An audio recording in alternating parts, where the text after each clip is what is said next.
My Star Empire. This video is purely for entertainment and does not infringe on copyrights or laws. The rights to the novel and image belong to the original author. We do not claim ownership. Don't like waiting and want to listen to this fanfic in full now? Subscribe to our Patreon, where you'll find the best fanfics. Chapter 101 Special Combat Metro Landing First Battle. We are about to reach the ground. Please prepare for battle. The voice of AI sounded in the orbital assault chamber. A024 stretched out his mechanical arm, and the Gauss machine gun on his arm made a clicking sound of loading bullets. A024 is not his name. Since he became a Metro pilot, his original name has been sealed, and now there is only a code name, A024. 3, 2, 1 The countdown came. A huge jet sound came from outside the orbital assault chamber, accompanied by violent vibrations. A024 knew that this was the deceleration engine of the orbital assault chamber starting to work, which meant that the battlefield was not far away. A024 crossed his left hand in front of his chest, and a blue shield shot out from the shield generator in his left hand, protecting A024 in front of him. Eject, two big red words and an exclamation mark appeared in front of A024, and then the shield of the orbital assault chamber in front of him was ejected and flew upwards. Several hydraulics on the back of the mech exerted force violently, and A024 was pushed out violently, with deafening explosions coming from his ears. A024 found that the landing position was right in the center of the battlefield. The tail formed by the friction between metal bullets and air flashed by him, and from time to time a few missiles flew towards the opposite side. A burst of light and flames shot out from the back of the special warfare mech, and A024 landed steadily on the ground. He did not hesitate, and rushed to the enemy's defense line in front of him with a huge shield. Following him were two other special warfare mechs in the same cabin. A024 aimed the Gauss machine gun in his right hand at the defense line of the Mingze soldiers, and the crosshairs of the intelligent brain-assisted aiming floated in front of his eyes. As he gave the intention to shoot, the Gauss machine gun in his right hand aimed at the exposed enemy and spit out a rain of metal. A cloud of blood mist came, and the soldiers who showed their heads from the bunkers were shot into blood mist by the heavy machine gun. A missile suddenly shot from a tall building nearby, and A024 reflexively raised the shield on his left hand to block it. A flash of light caused by the explosion lit up, and the huge kinetic energy pushed A024 back nearly half a meter, until he half knelt on the ground to relieve the huge impact.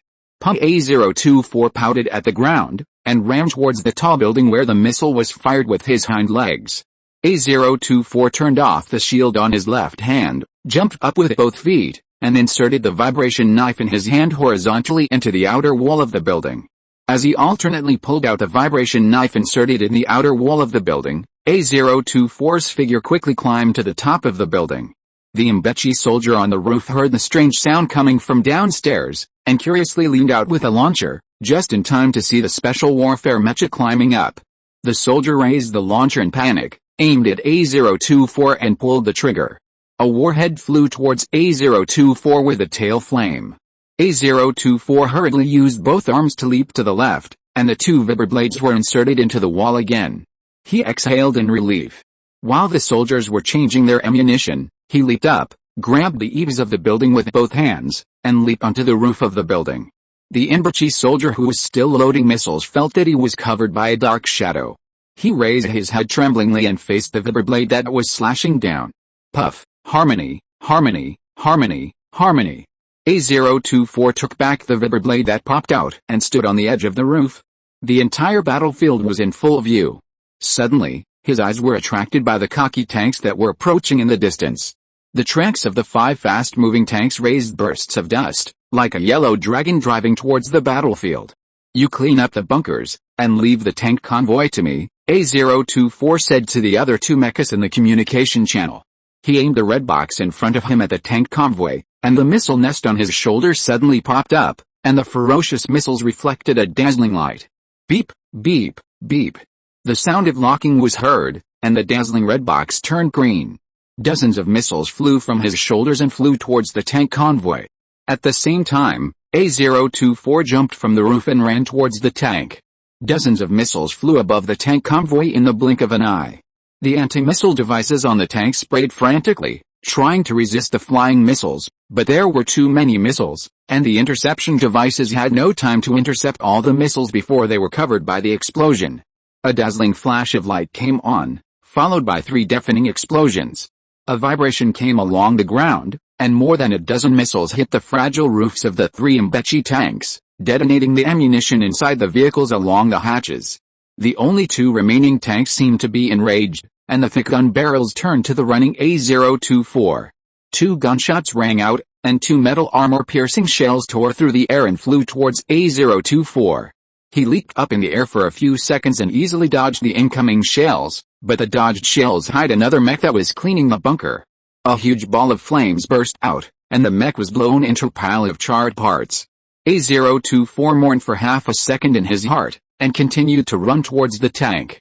The distance of hundreds of meters was reached in the blink of an eye. He used his left leg to send the entire mech into the air. The vibration blades on his 2 arms were ejected, revealing 2 dark holes, and then 2 beam energy swords flashing white light popped out. As the mech fell, A-024 inserted the 2 beam energy swords fiercely into the top of the Mingze tank. As his arms turned, a large circle was drawn on the top of the tank. A-024 retracted the beam energy swords on his arms and hammered them down with his fists. The cut armor fell into the car under the action of huge force. He raised the Gauss machine gun in his hand under the horrified eyes of everyone in the tank, and hundreds of bullets gushed out. After a few seconds, only a pile of blood and flesh was left in the car.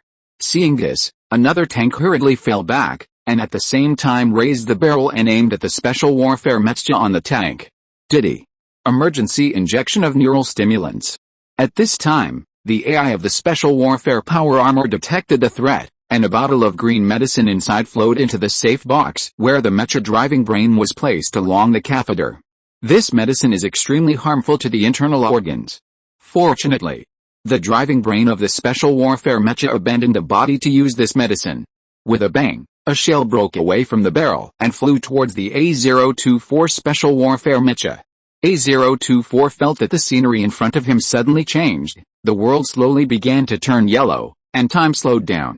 The shells ejected from the barrel in front of him were like slow motion in a movie, and even the high-speed spin of the shells was clearly visible. At this moment, the powerful hardware performance of the special warfare Mingze was brought to its extreme. A-024 jumped up from the tank, and at the same time, the beam sword in his hand popped out and slashed at the flying shells. A violent explosion was heard, and the charge in the propellant of the incoming shells was detonated, and the explosion formed a gray smoke. The only remaining Mingze soldiers in the tank could not help but breathe a sigh of relief, as the devil of the Empire was finally solved. But their joy did not last long, and a huge monster rushed out from the explosion smoke. Chapter 102 Mysterious City Hall.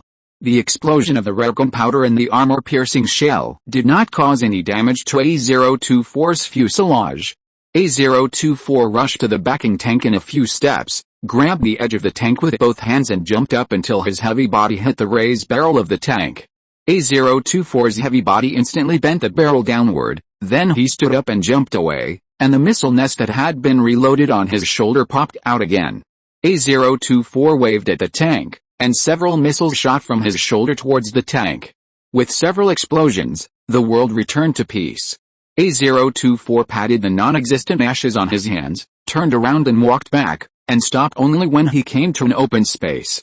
A-024 took out something similar to a grenade from the storage box beside his leg, and then he pressed hard and threw it out. The small metal ball fell to the ground and began to emit white light. Soon, a fireball fell rapidly from the sky. When it was about to reach the ground, the burning shell flew out in all directions, revealing the silver-white supply cabin inside.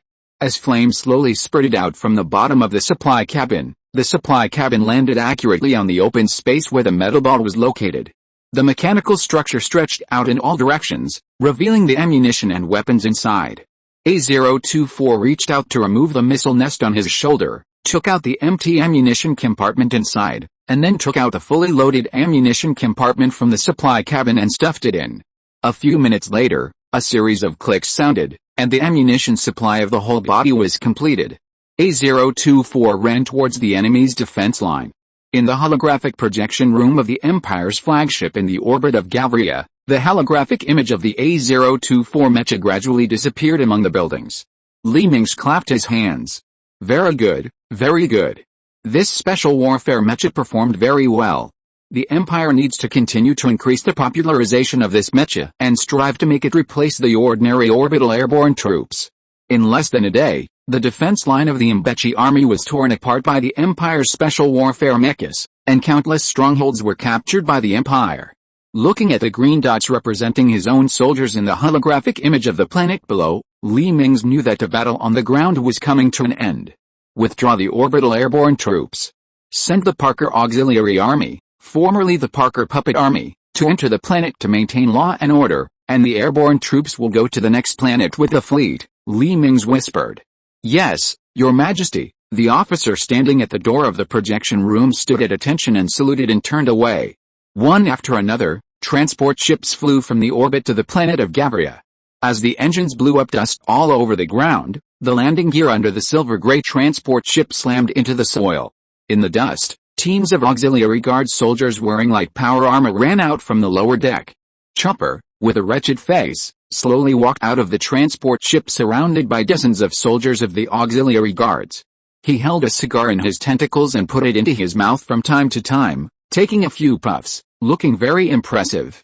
At this time, a Sith officer walked up to Chopper and inserted the holographic projector in his hand into the ground. And the holographic image of Li Mingze appeared in the air. Chopper threw the cigar in his hand, knelt down on the ground with his legs softened, and the guards around him also knelt down on the ground.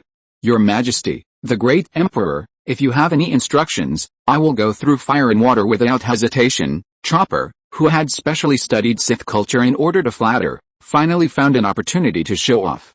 Li Mingze in the holographic image waved his hand to signal the people on the ground to stand up and said, "Let the auxiliary army open all the shelters, select suitable people from them, and strengthen your auxiliary army, as you command, My Majesty." Chopper crawled to the holographic image and kissed the projection of Li Mingze's shoes with a smile on his face.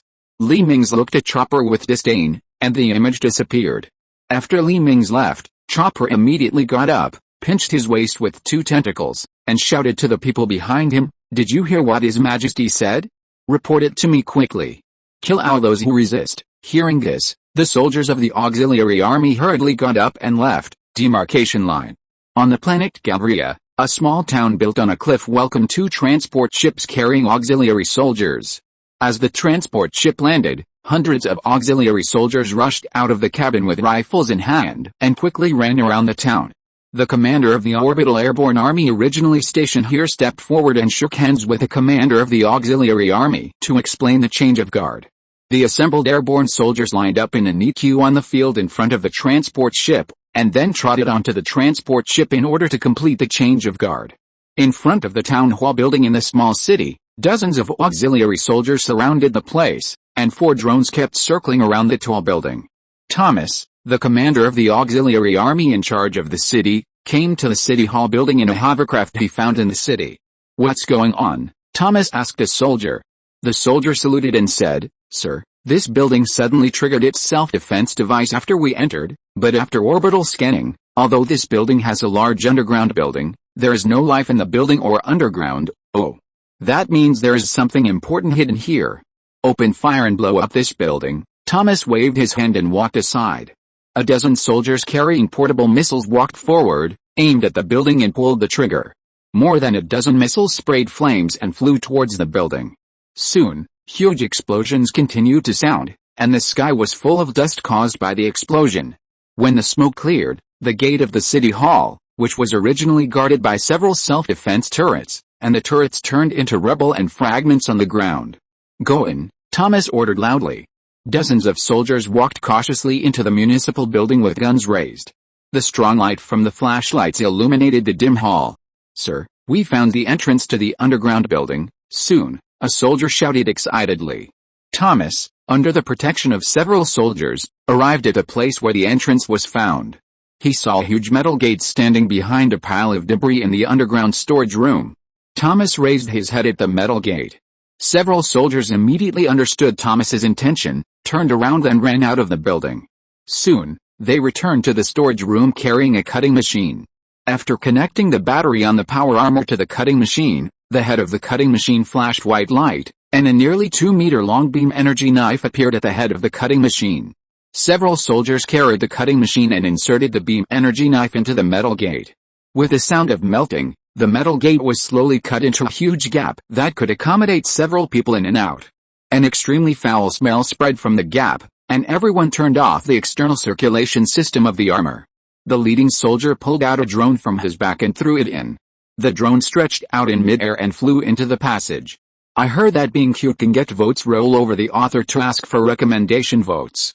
Chapter 103 Biochemical Control Orbital Commando. The leading soldier projected the drone's image into the air, and saw that behind the gap was an endless expanse of blood red, with red flesh and blood tubes wriggling in the corridor. At the junction of the corridor, there were several red tumors wriggling, and the entire corridor was covered with this unknown thing, as if covered with a carpet woven with flesh and blood. What the hell is this? The people outside the gap looked at each other. Find a soldier to catch a living creature for me and send it to the city hall, Thomas said to the communicator. Soon, several soldiers came in holding a blue chicken by the neck. This blue chicken looked like an ostrich, but its body was half the size of an ostrich.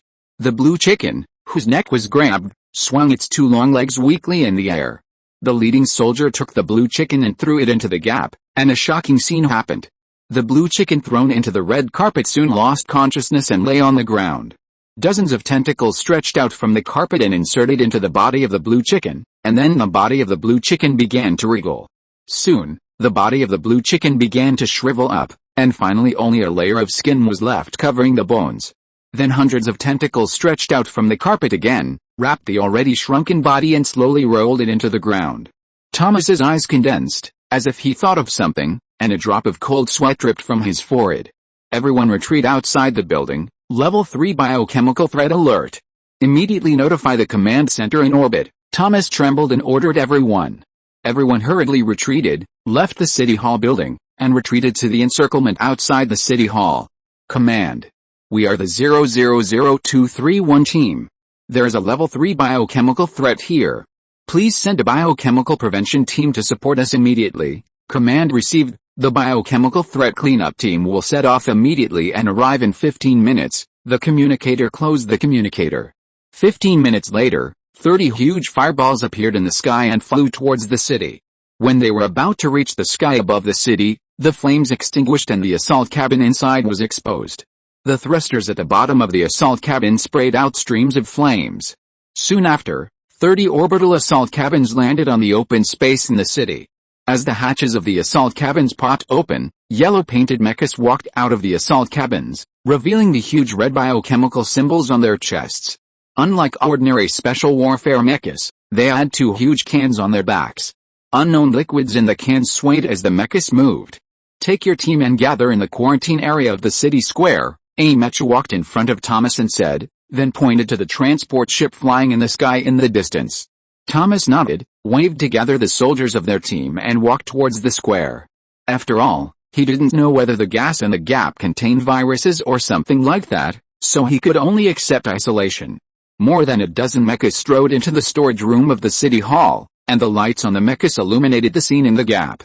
Hiss, it looks like this is a biological weapon, not a naturally formed species, as the mech spoke. A sampler stretched out from its arm and took a small piece of biological sample from the carpet.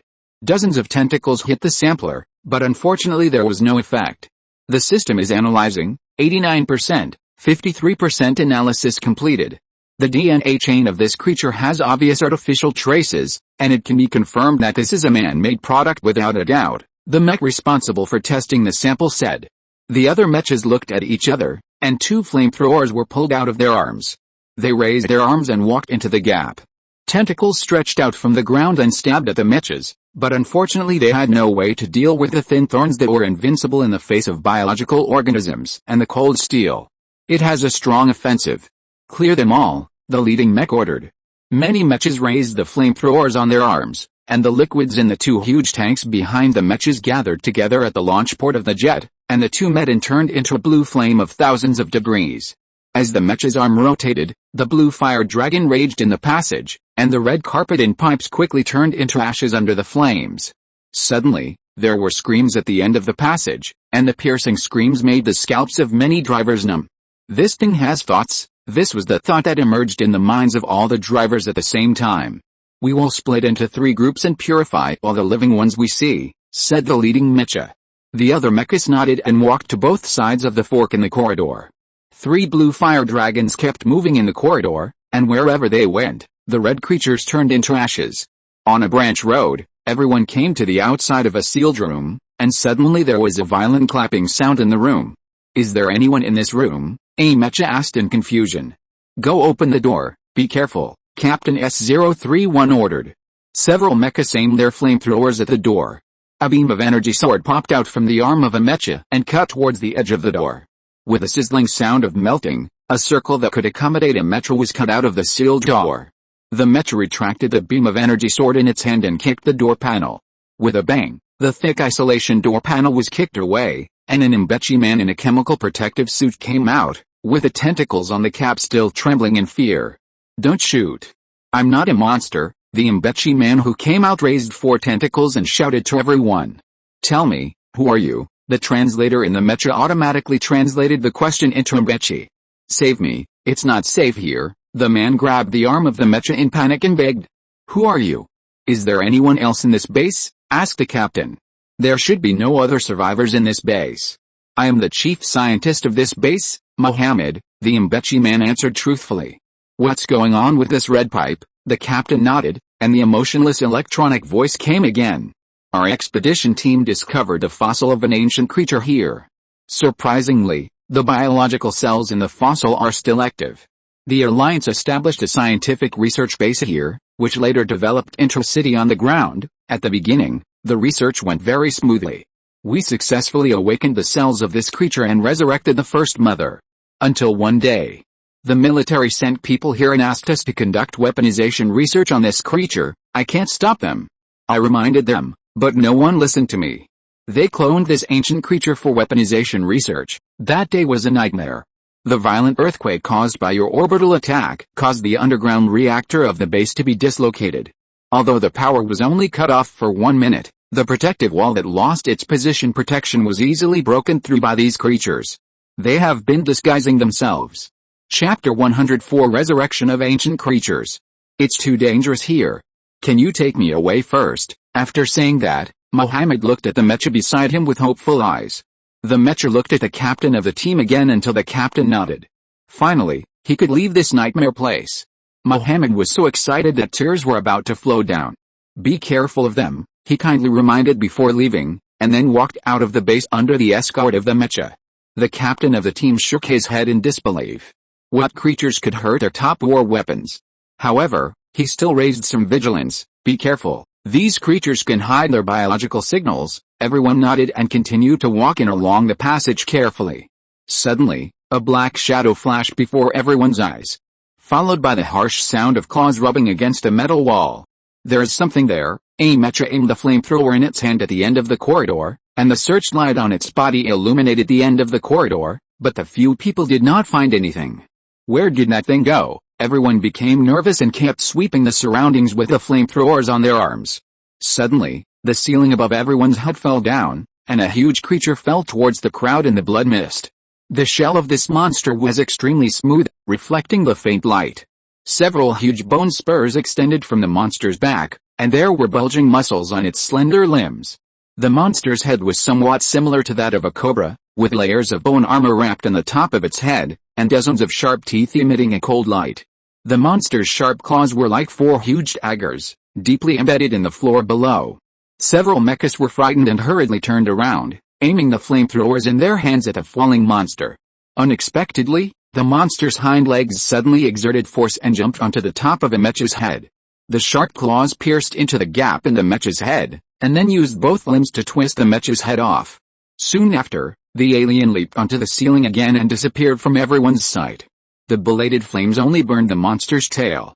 How are you? The captain helped the headless mech up. I'm fine, sir. It didn't hurt the cockpit on the chest of the mech. It's just that I lost my main sensor and can only barely see the outline of the surroundings now, the headless mech replied. The captain nodded and said, everyone, be alert. It seems that the power of this monster is extraordinary. Everyone continued to walk into the base. At this time, in the orbit of the planet, the Imperial fleet was about to set off for the next galaxy, but Mingze was delayed by the information transmitted from the ground. The fleet will be divided into 3 groups, each heading to the remaining 3 galaxies. I will follow after I solve the matter of the Gavria galaxy, Mingze said to the officer beside him. Yes, Your Majesty, the officer nodded and walked out. The Imperial assault fleet was divided into 3 fleets and flew in 3 directions with transport ships. Mingze's flagship continued to stay in the orbit of Gavria. Soon, a small transport plane took off from Gavria and flew under the flagship of the Imperial fleet. The hangar hatch under the flagship slowly opened, revealing the hangar inside. Flames spurted out from the bottom of the transport plane and flew into the hangar at the bottom of the cruiser. When the transport plane stopped, several special combat mechas pushed the huge transparent isolation box to the side of the transport ship, and more than a dozen chemical-resistant mechas around aimed their disinfectant sprayers into the cabin. The mecha pushed the isolation box into the transport plane, and soon came out with the isolation box that Mohammed had stuffed in. The surrounding mechas immediately sprayed various disinfectant sprays on the mechas and the isolation box, and then walked into the cabin spraying disinfectants. Disinfection is complete. A mecha waved at the camera, and oxygen was injected into the cabin. After the 4 mechas went through 2 more disinfection procedures, they pushed the isolation box into the isolation room in the spacecraft. As the door of the isolation room closed, a sound of exhaust was heard, and the air in the corridor leading to the isolation room was evacuated, and then the high-temperature ray lamp was lit. 2 huge mechanical arms in the isolation room dismantled the isolation box placed on the ground and released Mohammed, who was imprisoned inside. Long live His Majesty! As the soldiers saluted, Mingze walked into the observation room next to the isolation room. With a wave of his hand, a chair rose in the center of the isolation room. Sit down, Mingze's voice was translated and came out from the speakers in the isolation room. Mohammed sat on the chair obediently, allowing the locks on the chair to lock his 6 limbs. Tell me, what exactly is your research? Mingze said to the microphone. Sir, we call them aliens, and their genes come from the fossils excavated by the archaeological team. We resurrected them and planned to use them as biological weapons, but they couldn't be controlled by us at all.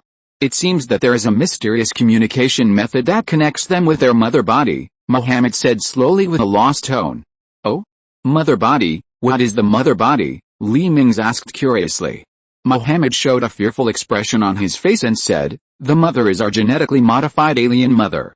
After eating a lot of energy, it began to lay eggs. The next ones that appeared were all its offspring. Perhaps because of its special nature, her appearance is completely different from that of ordinary aliens. Originally, they did not show any aggressiveness. We felt that they wasted such a good body in vain. The Alliance army wanted to militarize them and hatched a large number of mature bodies. It was not until the room where they were imprisoned lost the energy barrier that these monsters exposed their nature. They killed all the creatures in the base and used these flesh and blood to generate those things in the corridor. Mingze touched his chin when he heard this. This is a biological weapon that sounds very useful. As long as there is food, you can keep surging troops. It is very suitable for emerging countries like the Empire. The Empire needs this kind of weapon. Are you engaged in this kind of biological research? Mingze asked. Mohammed nodded. Sir, that's right. I am the chief biochemical scientist in charge of this project. If you need me, I can serve the Empire, Mohammed said with a bit of flattering taste. Mingze nodded, another alien pseudo-soldier with good consciousness. Very good, very good. As long as you serve the Empire wholeheartedly, you will have energy points, luxury houses, and beautiful women from Mingze. Of course, if you don't obey, you know. Mingze clapped his hands and bewitched, and finally threatened again, insisting on the Empire's carrot and stick policy. Sir, don't worry, I will serve the Empire wholeheartedly. I will serve the motherland, and the Sith Empire will be my motherland in the future, Mohammed said with his back straight, and those who didn't know would think he would never compromise. Alice, it's useless to ask for votes, I'm already a salted fish. Chapter 105 The Missing Chemical Defense Advance Team. After confirming the basic principle of the Empire needs aliens, dozens of transport ships left the orbit and flew towards the town where the aliens were discovered. In the open space outside the town, barrier generators were deeply inserted into the land around the town. Transport ships carrying scientific research equipment and living cabins landed outside the wall, and the Gauss machine guns and missile nests on 5 huge guard towers dozens of meters high also scanned the town back and forth. Thousands of anti-chemical mechas carrying flamethrower fuel and holding Gauss machine guns were busy in the wall, and automatic turrets and maintenance warehouses were placed in every corner of the town. The ground was suddenly covered by a huge shadow, and a cruiser sprayed a faint blue light from the bottom and landed towards the camp outside the wall. The airflow from the thrusters blew the Imperial flag inserted at the door of the living cabin. The warship that landed was the flagship of the Imperial Assault Fleet, Imperial Glory. As the huge landing gear of the Imperial Glory pressed heavily on the ground, the thrusters at the bottom slowly extinguished, and the hull of the warship suddenly sank down and stopped steadily on the open ground. The hatch under the warship slowly opened to both sides, and a long and narrow deck fell down. Li Mingze walked down the cruiser under the escort of many personal guards, and the person in charge of the camp immediately came to greet him. Long live His Majesty! The soldiers and the person in charge standing on both sides of the deck raised their right hands and shouted. Li Mingze nodded and came to the person in charge. What's the situation, Your Majesty? We have lost contact with a mecha team that entered the underground base. The person in charge lowered his head in panic and answered. How long have we lost contact? Li Mingze frowned and asked. Your Majesty, we have lost contact for 5 hours. We sent out another rescue team, but we just lost contact with this rescue team. The person in charge pressed his hands tightly on both sides of the mecha, and cold sweat ran down his head. Li Mingze waved his hand, and an officer behind him stepped forward quickly. Your Majesty, what are your orders? Li Mingze tilted his head and said, load the chemical defense module on the Royal Guard's mechas, and prepare my mechas. Yes, sir. The officer nodded and turned away. After a while, 10 mechas that were similar to the special warfare mechas but completely different came over. These mechas were a circle larger than the special warfare mechas, and the extra space was for the cockpit and life support system. Because the Royal Guards were all elite soldiers of the Sith, it was naturally impossible to take out their brains. What's more, the Royal Guards mechas were different from the special warfare mechas in that their shells were all made of the Empire's top materials. From the beginning when they were designed, they were not prepared for mass production. The cost of 10 Royal Guards mechas could build a destroyer. Sir, this is your royal armor. A royal mecha came over pushing a huge container. As the mecha pulled the airlock of the container stretched out, revealing the complex mechanical structure inside. This was an armor that was all black and decorated with golden textures, and on the chest of the armor was a red Imperial logo.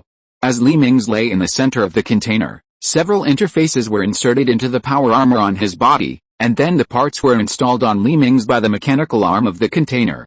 A few minutes later, Li Mingze clenched his huge fists, moved his body, jumped up several times on the spot, and nodded.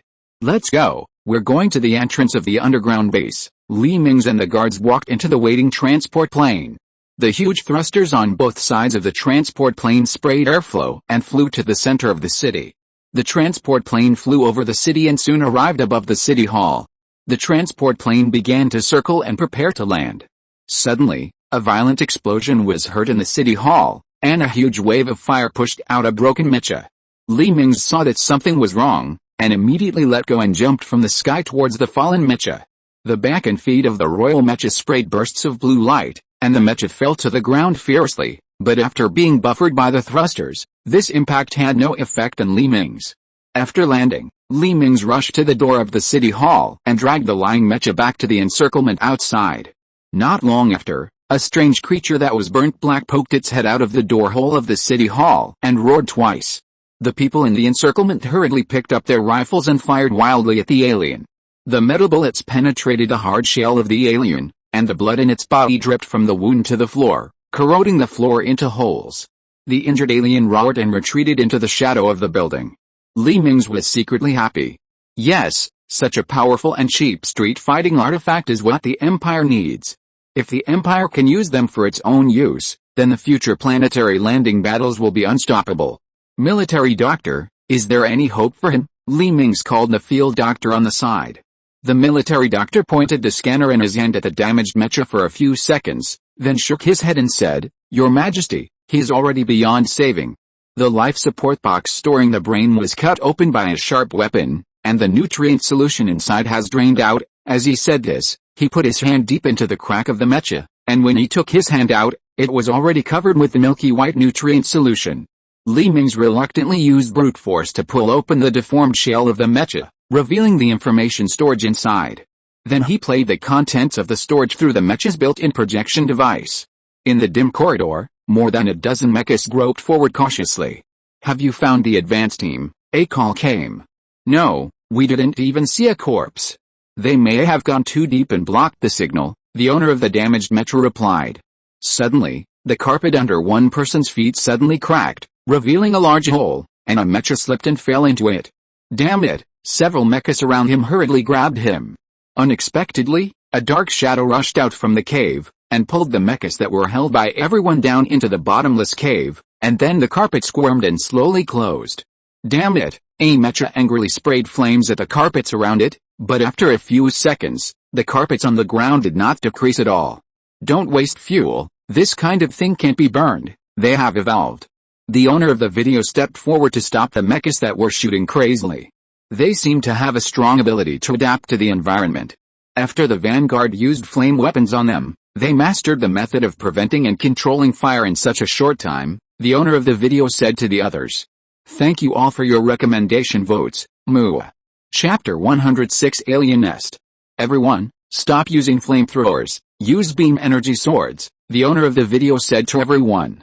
The mechas nodded, the flamethrowers on their arms were retracted, the beam energy sword generators were ejected, and dazzling white lights lit up in the corridor. The mecha team held the beam energy swords in their hands and carefully groped inside.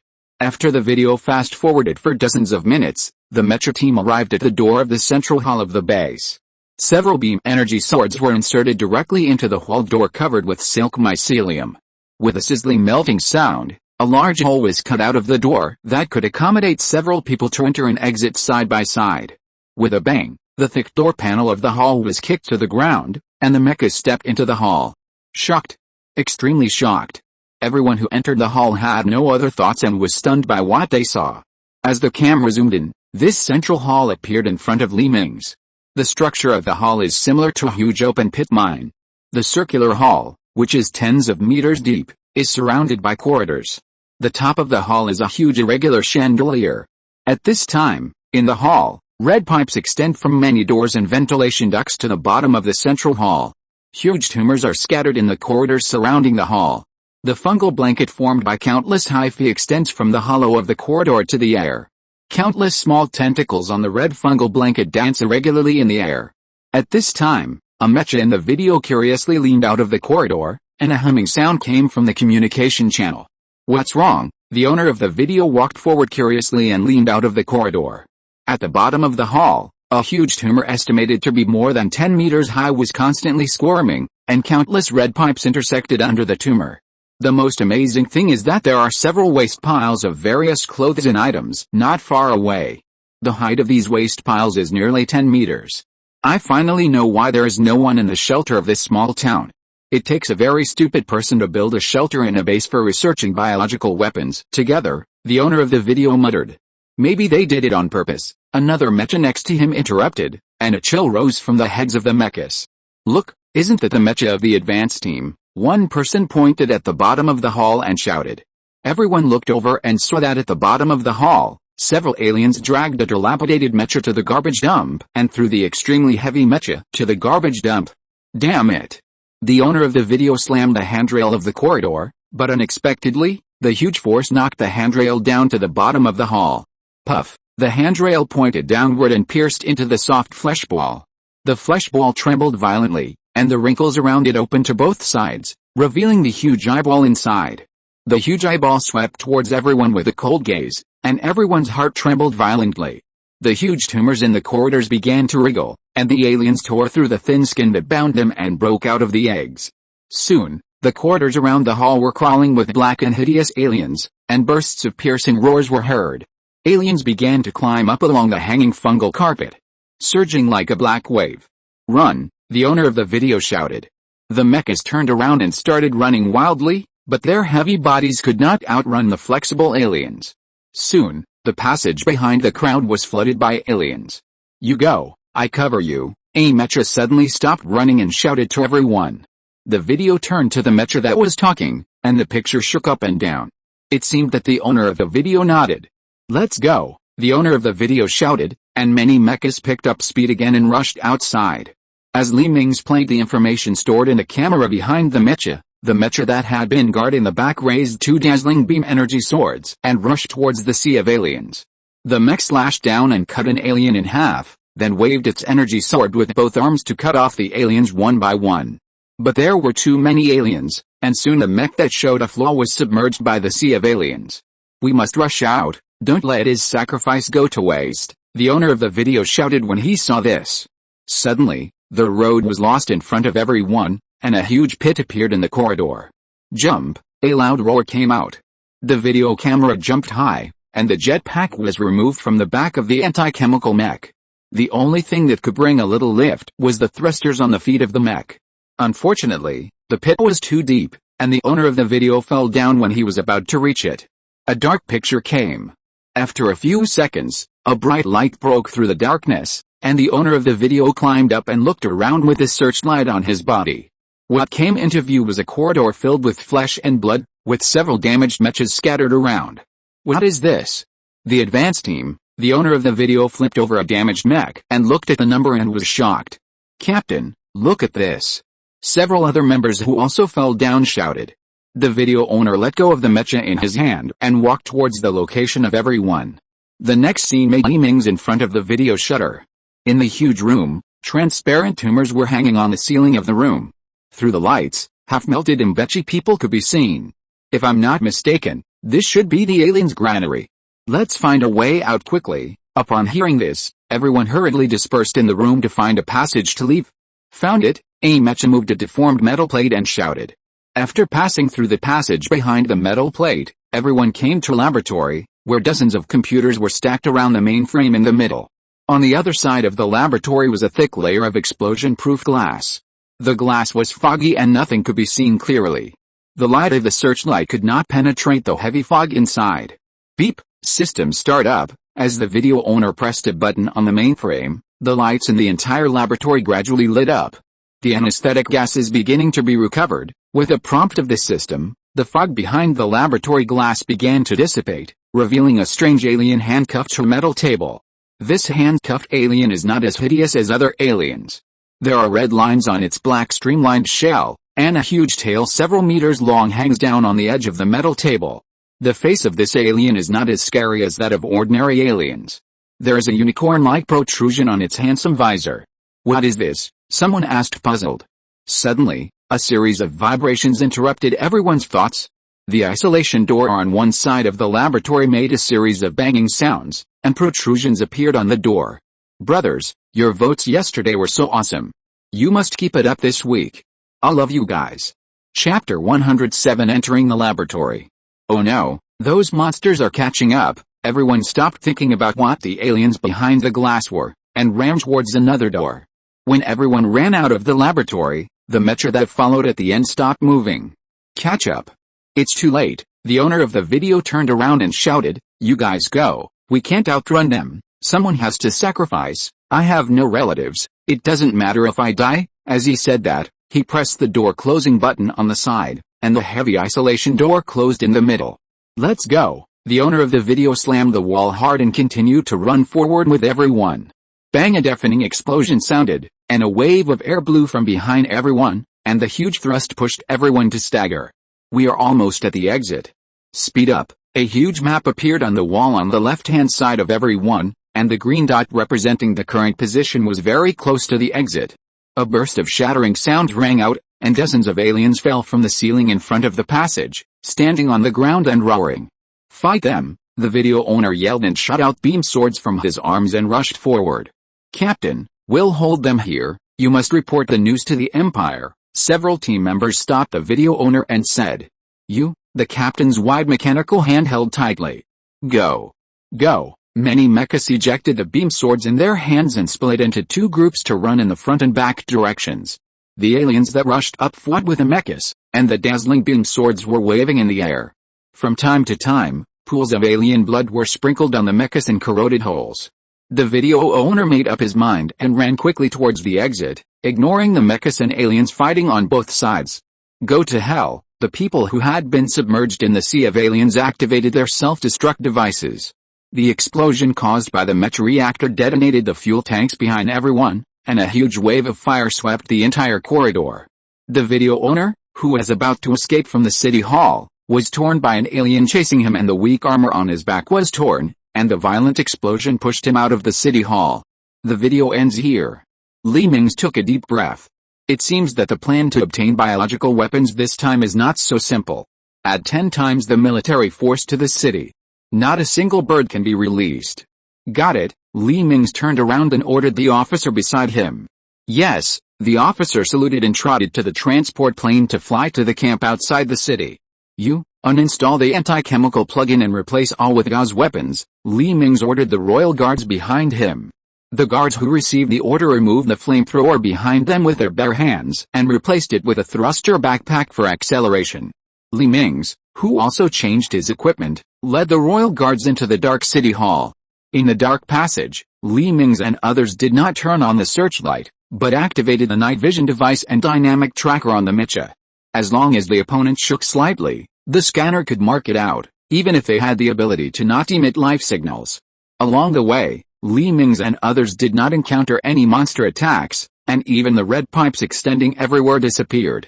Be careful, there must be a trick, Li Mingze said in the communicator. Everyone raised the gauze machine guns in their hands and kept scanning the corridor. Light blue shields appeared on the surface of the armor. Let's go to the underground laboratory first and find the mysterious alien, Li Mingze turned to everyone and said. As you command, Your Majesty. 10 minutes later, Li Mingze and his guards came to the deep hole where several people fell in the video. Li Mingze did not hesitate and jumped into the hole. The back thrusters of the mecha in midair sprayed a faint blue light, and the mecha landed gently on the ground. After landing, Li Mingze picked up the gauze machine gun and scanned around, but still could not see the figures of the aliens. After all the guards jumped down, Li Mingze walked towards the laboratory along the route of everyone in the video. Unlike the video, the Mbechi people wrapped in transparent tumors in the alien granary are now invisible, and only a few skeleton-like things are left shaking in the tumors. It seems that a new alien has been born. Li Mingze shook his head inside. After passing through a long corridor, several people came to the door of the laboratory that was knocked open by the alien. The originally hard metal door was severely deformed, as if it had been kneaded by a giant hand. The sound of bang bang bang came from the laboratory. Li Mingze and the guards hurriedly raised their weapons and aimed at the dark laboratory hall. Your Majesty, don't take risks. We will go first. Several guards stopped Li Mingze. Li Mingze shrugged helplessly and retreated behind the guards. Suddenly, a black shadow rushed out. The leading guard reflexively ejected the beam sword and slashed at the attacking black shadow. The sound of flesh being cut came, and the attacking black shadow was chopped in half on the head. Bursts of blood fell from the sky above the leading guard, corroding his shield and flashing constantly. Li Mingze slowed down the previous shot in the mecha and found that the alien did not rush out on its own initiative, but was knocked out. Be careful, there is a more powerful one inside, Li Mingze warned. Don't move, there will definitely be more aliens flying out soon. Sure enough, the alien flew out of the dark laboratory again and was chopped in half by the leading guard. No more waiting, use flares and rush in. Li Mingze was getting impatient.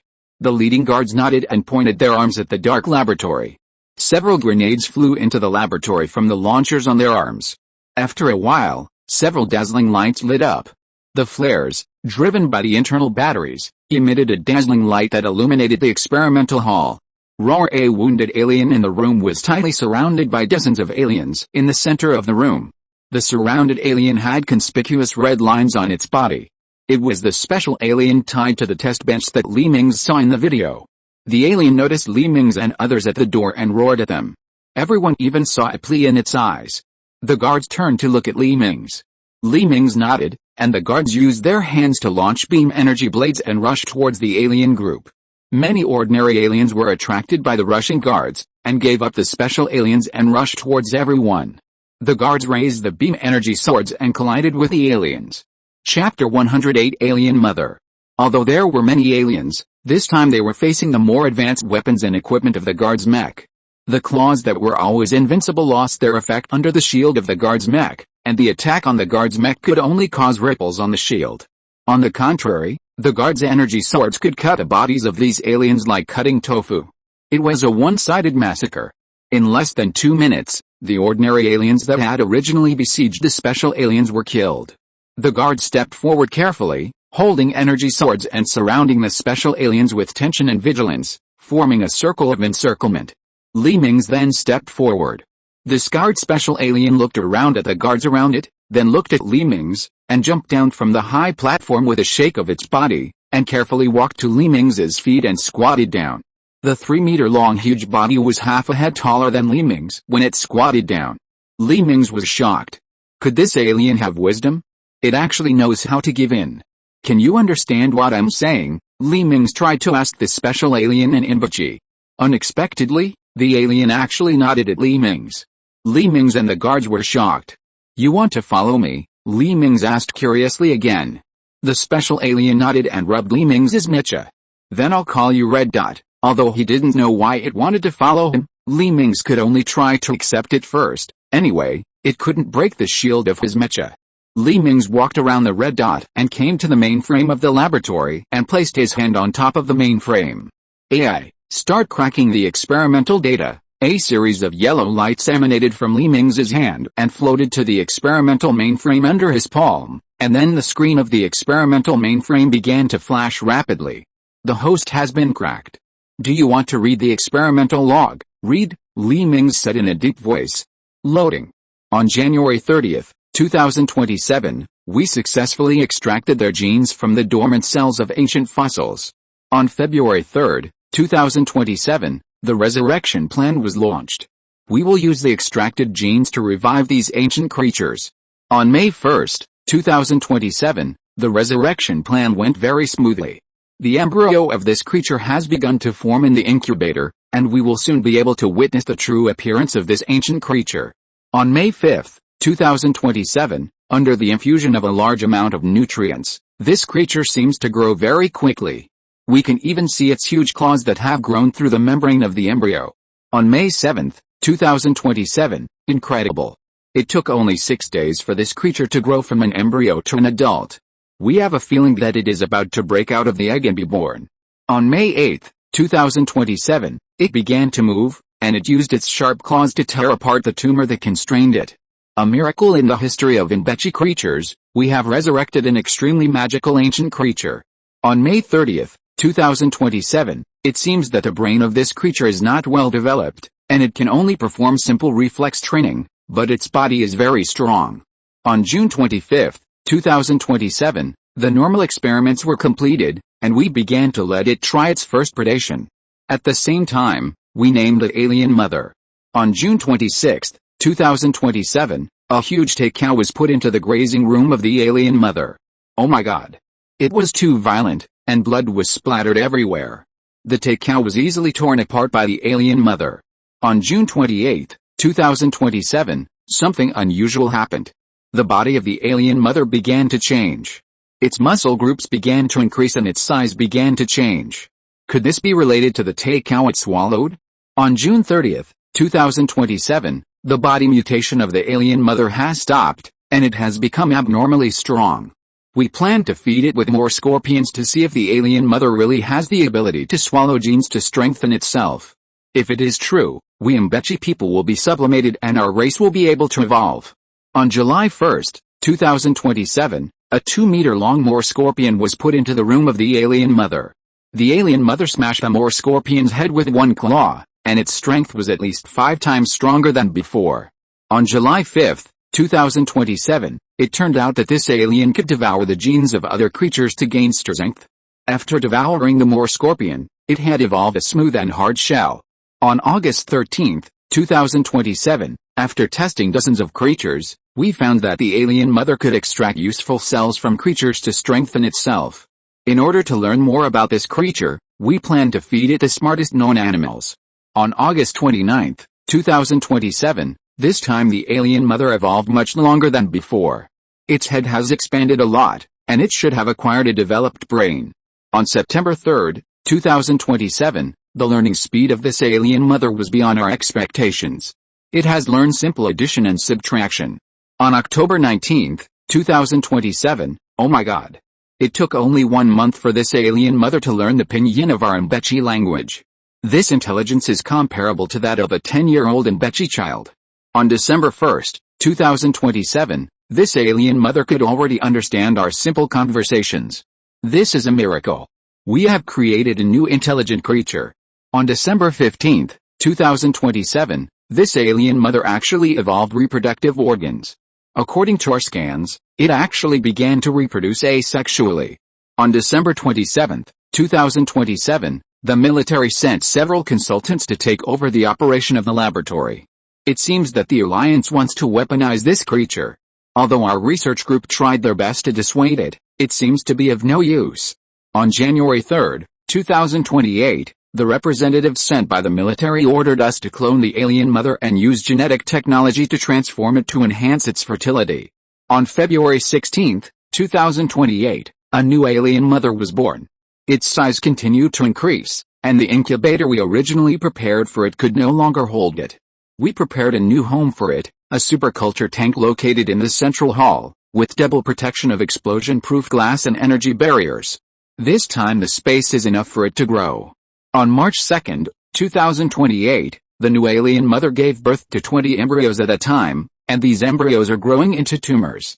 Through the scanner, we found that the body shape of these second-generation aliens maintained the basic form of the original mother, and did not become a huge meatball like the cloned mother. On May 1, 2028, after observation, the newly born second-generation aliens were not aggressive and had a very docile personality. The prisoners we put in did not even suffer a bit of harm. The military believed that these aliens could be tamed, and increased their investment in them. More scientists were transferred to this brand new city. On May 25, 2028, the military sent thousands of prisoners and imprisoned them in the newly built rooms in the laboratory. If you're listening to this novel on a channel other than Fanfic World, it means they downloaded and uploaded it without effort. We cordially invite you to visit our channel, Mundo Fanfic Novelis. There you'll find the original version of this story, and you can explore many other novels of various genres. We're waiting for you to immerse yourself in a world of incredible novels. Chapter 109, The Lucky Alien. 2028, the first alien mother body was only of research value to us. We transferred it to another laboratory to experiment with various drugs, and let it learn some basic knowledge. On July 1, 2028, we transplanted a chip into the second generation of aliens, but the acidity of the blood of this creature was beyond our expectations. The chip was melted after only 1 day. On July 31, 2028, we heard that a planet of the Sith Empire appeared in the galaxy, and their fleet had reached our orbit. We were asked to close the door and wait for rescue. At 23:45 on the evening of July 31, 2028, for ease of reading, all 24 hours, a huge vibration came. It seems that the nearby military base was attacked by orbit. The power in the laboratory was briefly shut down for tens of seconds, and the backup reactor was powered on again. On August 1, 2028, damn it. The energy barrier of the culture room failed. Those damn aliens have been confusing us. They broke through. Hiss, hiss, hiss. The experiment log ends here. Let's go. It seems that what we need is the meatball in the hall. Li Mingze took off his hand covering the mainframe of the laboratory and turned back to say to the others. Suddenly, bursts of running sounds came from the corridors around the laboratory. We fell into a trap. The red dot is the bait they put out. Li Mingze gritted his teeth in the mitcha. No wonder the red dot took the initiative to surrender. Maybe it was also very clear about its situation. Everyone raised the Gauss rifles in their hands and aimed at the open doors around them. Roar bursts of roars rang out from the dark corridor. The vibrations caused by the violent running of the aliens made the seats scattered around the laboratory pop. We will attack the central hall. Li Mingze waved to the guards, then lowered his head and ordered into the communicator, the troops outside can start the cleanup, SHH. As ordered, Your Majesty. Then Li Mingze ran towards the passage leading to the central hall with his gun raised, and Red Dot limped behind Li Mingze, knowing that only by following closely behind Li Mingze could it save its life. The guards followed closely behind him. A black torrent. The passage in front of Li Mingze and others was filled with black aliens, roaring and running towards the crowd. Fire, Li Mingze shouted. The Gauss machine guns in the mechas spewed out a rain of metal bullets towards the front of the passage, and the running aliens were torn apart by the bullets. Groups of dark green blood rain exploded in the air, and the metal bullets with strong penetrating power did not stop after shooting through the first alien, and continued to shoot towards the back of the Black Tide. The aliens hit by stray bullets roared and fell to the ground, and were trampled by the aliens running behind them. There was no sympathy or mercy in their eyes, only the desire to tear Li Mingze and others apart. "Your Majesty, the accelerator of the machine gun has overheated," a guard shouted as he looked at the gauze machine gun that had begun to emit smoke. "Fire in echelons, 5 people in an echelon. The first echelon cools the machine gun," Li Mingze commanded while pulling the trigger frantically. 5 guards stopped shooting and stepped back a few steps to wait for the gauze machine gun to cool down. The heat dissipation device of the weapon began to work frantically, making a humming sound. The other 5 guards continued to shoot in front. As half of the mechas stopped shooting, the firepower of the crowd suddenly decreased by half. The alien group that was originally blocked by the barrage suddenly increased its speed and rushed towards Li Mingze and others, stepping on the alien corpses under their feet. "Grenade!" Li Mingze shouted and ejected 2 grenade launchers from his arms. Grenade after grenade was fired, causing explosions in the alien group, and dozens of aliens were torn to pieces by the shrapnel produced by the explosion. "Move forward!" Li Mingze heard the sound of running from the back of the corridor. It was clear that the aliens from other directions had caught up. Everyone rushed forward quickly, while using the gauze machine guns in their hands to sweep at the alien group. If the two sides were too close, the grenades on the mecha arms would fly into the alien group and open up a large open space again. Suddenly, bursts of explosions sounded at the end of the corridor. The alien tide that was originally rushing towards the crowd suddenly stopped, and half of them retreated in the direction they came from. The troops outside have already attacked the laboratory. Speed up the assault to the central hall. Everyone hurriedly quickened their pace, and the rifles in their hands sprayed bursts of metal bullets desperately. As the aliens in front of everyone gradually became scarce, Li Mingze retracted the gauze machine gun in his hand. "Use beam energy swords. Don't waste ammunition." Everyone obeyed the order and put away the gauze machine guns in their hands. 2 dazzling beam energy swords popped out from their arms. "Charge!" Li Mingze shouted and rushed forward, and the thrusters on his back emitted a dazzling blue light. 10 guards activated the thrusters and rushed forward, and Red Dot also limped and followed quickly. Li Mingze raised his hands and a hideous alien was cut in half from the abdomen upwards. Then Li Mingze quickly passed through the body of the cut alien, and the 2 beam energy swords swept to both sides at the same time. There was a puffing sound, and the half-body of the alien on both sides was cut in half from head to tail. Bursts of dark green blood gushed out from the incision, splashing on the shield of Li Mingze's mecha and causing blue light. The thrusters at the tail ejected violently, and Li Mingze placed the 2 beam energy swords on his chest. Many aliens who did not react were knocked away by the huge mecha. Li Mingze used both hands to cut the alien in front of him into 4 pieces. The alien behind the huge X-shaped incision was also cut into 3/4 of its body, and dark green blood flowed from the wound. When his hands were stretched forward, Li Mingze turned off the restraint of the beam energy sword, and a dazzling energy beam shot out, piercing a row of alien heads. The overclocked beam energy sword flickered and lost its light. Li Mingze turned around and looked. The aliens in the entire corridor had been completely destroyed. He took a deep breath and turned to walk towards the hall at the end of the corridor. Red Dot picked up the minced meat of an alien on the ground and swallowed it carefully, then followed with a cheerful step. Getting closer and closer to the lights of the central hall, the long-lost fungal carpet began to appear on the ground at the end of the corridor. "Be careful, we have reached their nest." Li Mingze pressed Red Dot's head back and said, "Check the ammunition. Switch to burst mode." A series of clicks sounded, and the rifles in everyone's hands were switched to burst mode. The so-called burst mode is to add 3 new barrels to the top of the machine gun, so that it can fire 4 bullets at a time, but it also consumes a lot of ammunition and energy.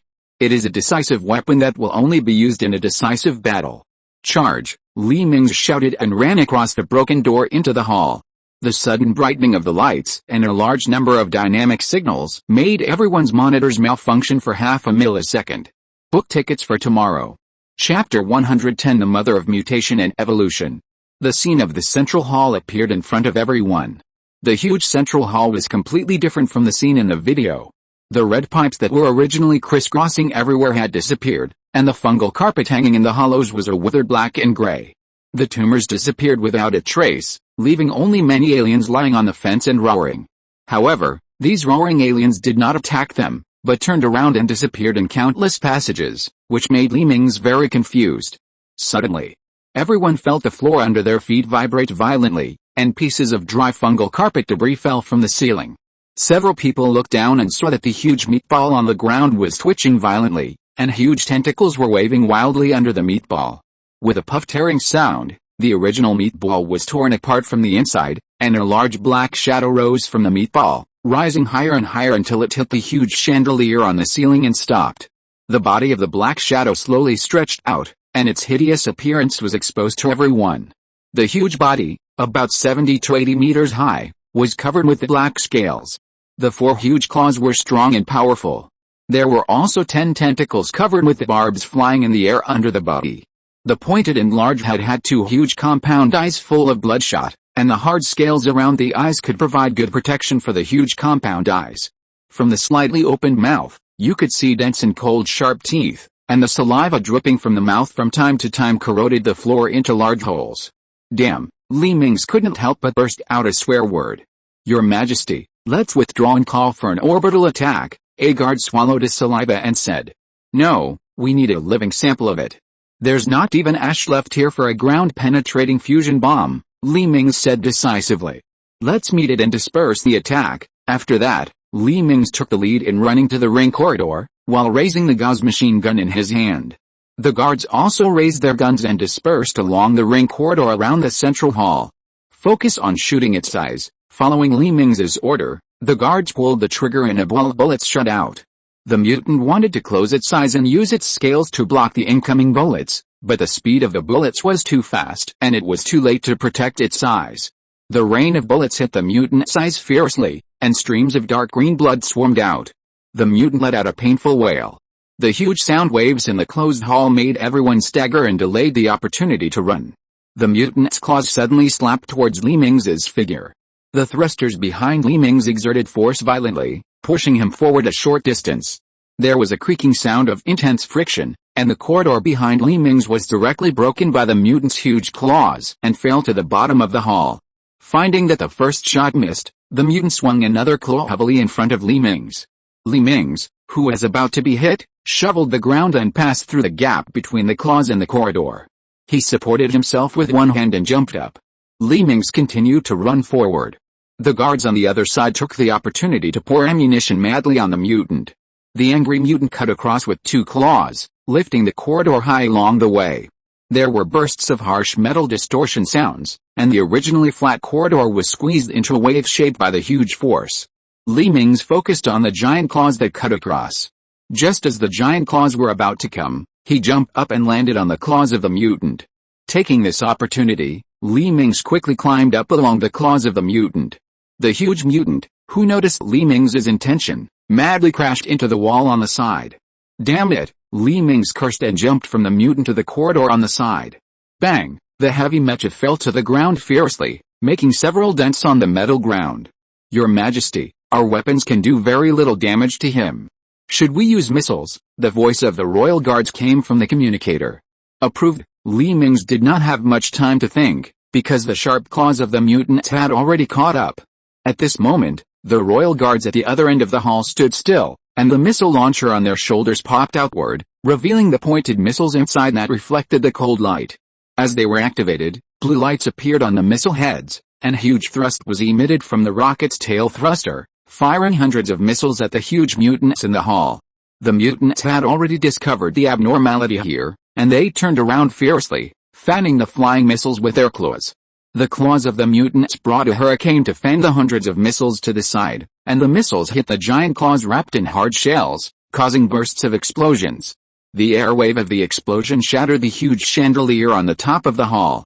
The chandelier, which originally relied on its own power source to emit light, instantly shattered into crystal slag all over the sky, and the central hall became dark. Li Mingze, who was attracted by the explosion, did not notice the huge tentacles emerging from the ground. A huge force came, and Li Mingze felt that he was thrown into the air fiercely, and the surrounding scene was spinning rapidly. The shield is 12% remaining, the system alarm sounded in Li Mingze's ears. Damn it, Li Mingze, who had adapted to the dizziness, turned over and dodged the huge tentacle that attacked again. The tentacles full of hard barbs peered out long and thin grooves on the metal ground, which made Li Mingze sweat. Li Mingze quickly got up and ran along the corridor. The grenade on his arm flew towards the mutant in the center of the hall, causing bursts of explosions on the mutant. Unfortunately, the shell of this mutant was too thick, and the violent explosion did not cause any damage to it. Angrily, Li Mingze threw away the gauze machine gun in his hand, and two dazzling lights popped out from his arms. Li Mingze used the beam energy sword to play a sword flower and ram towards the monster's huge tentacles. Seeing this, the monster swept its tentacles across. Li Mingze leaped up suddenly, somersaulted in the air, and then half-crouched and landed on the huge tentacle. The energy swords in both hands fiercely pierced into the monster's body. Dark green blood spurted out from the wound, covering Li Mingze. 11% of the shield is left, 10% of the shield is left. The shield outside Li Mingze's metro was corroded by the blood of the alien and kept flashing blue light, indicating that the value of the shield's protective ability was constantly decreasing. But Li Mingze did not pause at all, and decisively threw the energy sword inserted in the mutant alien's tentacle downward. The originally hard tentacles were easily cut open like tofu, and a large amount of dark green blood gushed out crazily, and the mutant alien wailed in pain. Suddenly, a shadow enveloped Li Mingze. He looked up and saw the huge claws of the alien slashing at him. Li Mingze decisively put away the energy sword on his arm and jumped down. The huge claws that came to cut did not stop in time and slashed fiercely on his tentacle. Roar, a deafening scream. I didn't ask for votes and my votes dropped by more than 100. Woohoo, I rolled over and begged for votes. Chapter 111 End.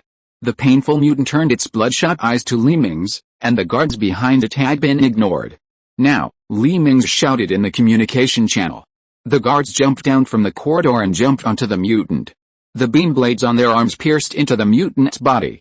At this time, its hard scales had no effect on the beam blades. The sound of flesh being cut open rang out.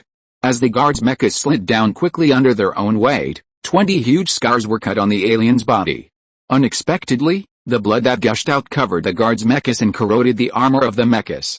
Not good, the shield is consumed too quickly, a guard whose half of his body was soaked in dark green blood shouted. Everyone hurriedly activated the jets on their backs and flew out, but the angry alien did not give them a chance.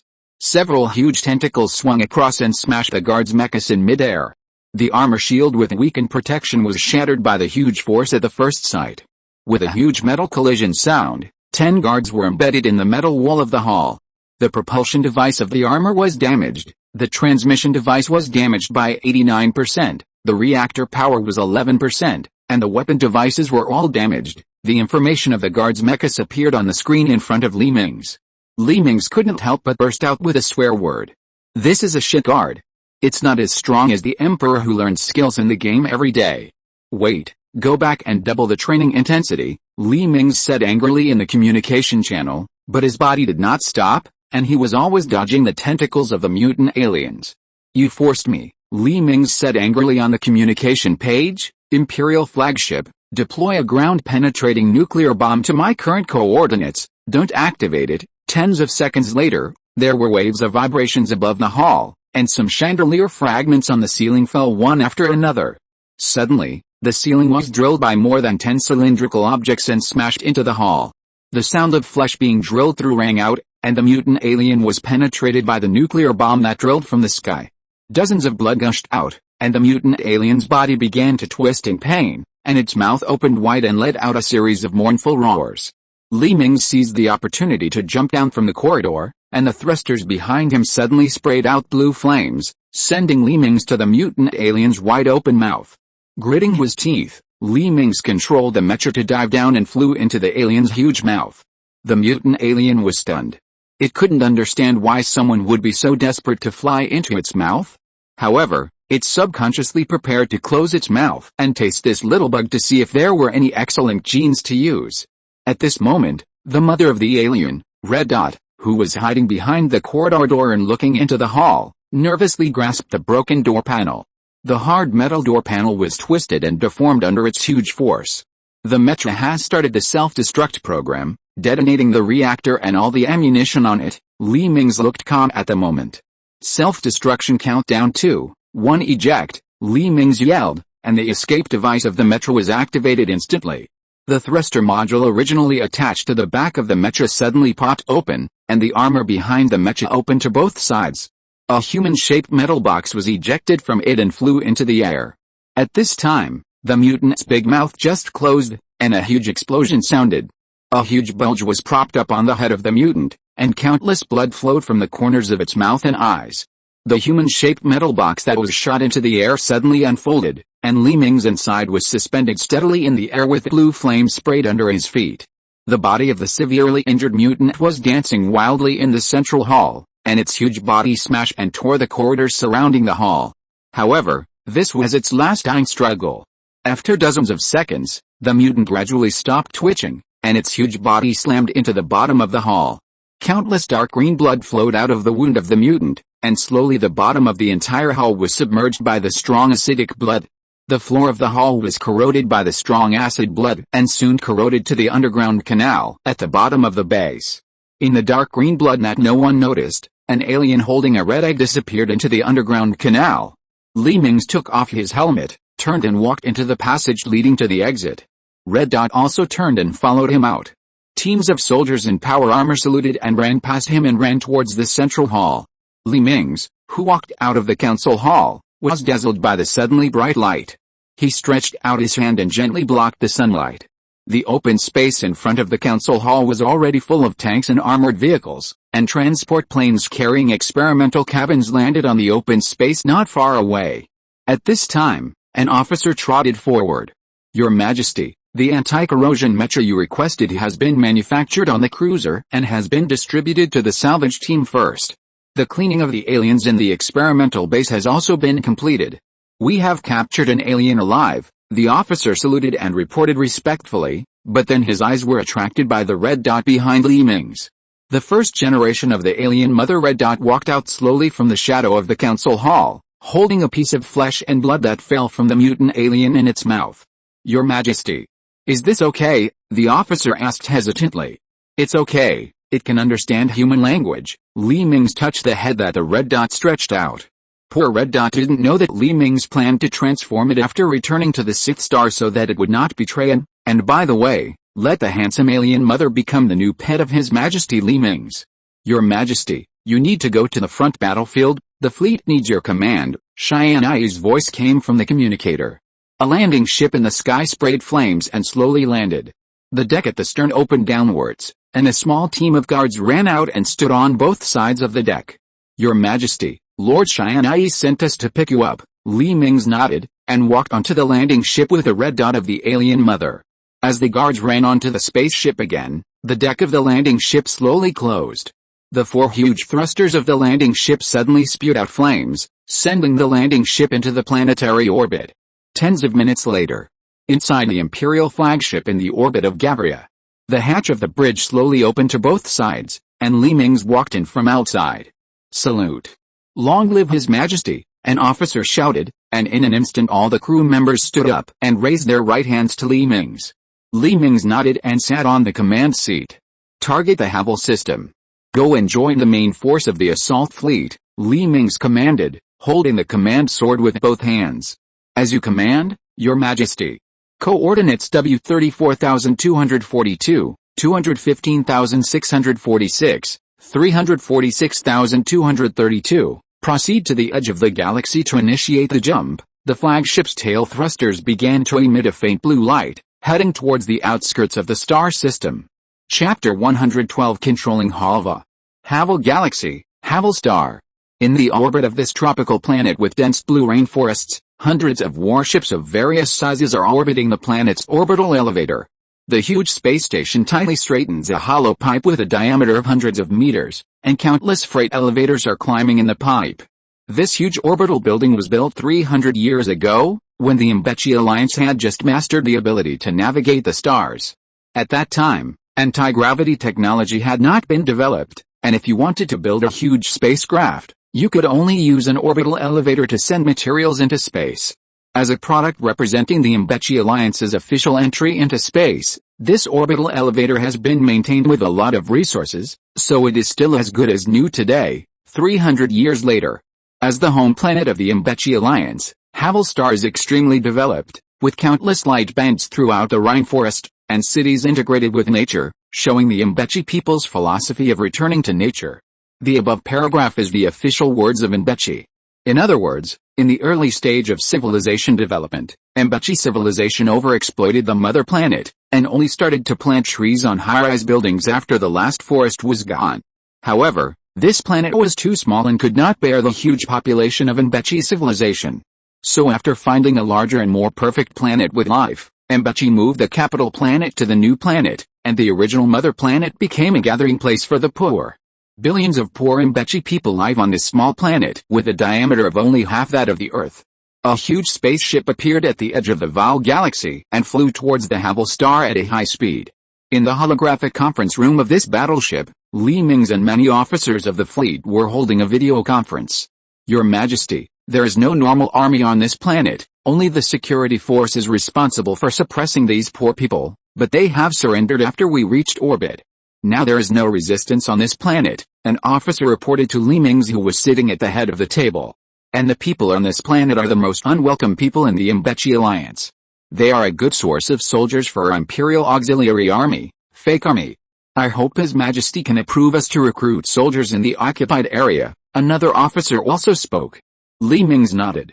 Approved.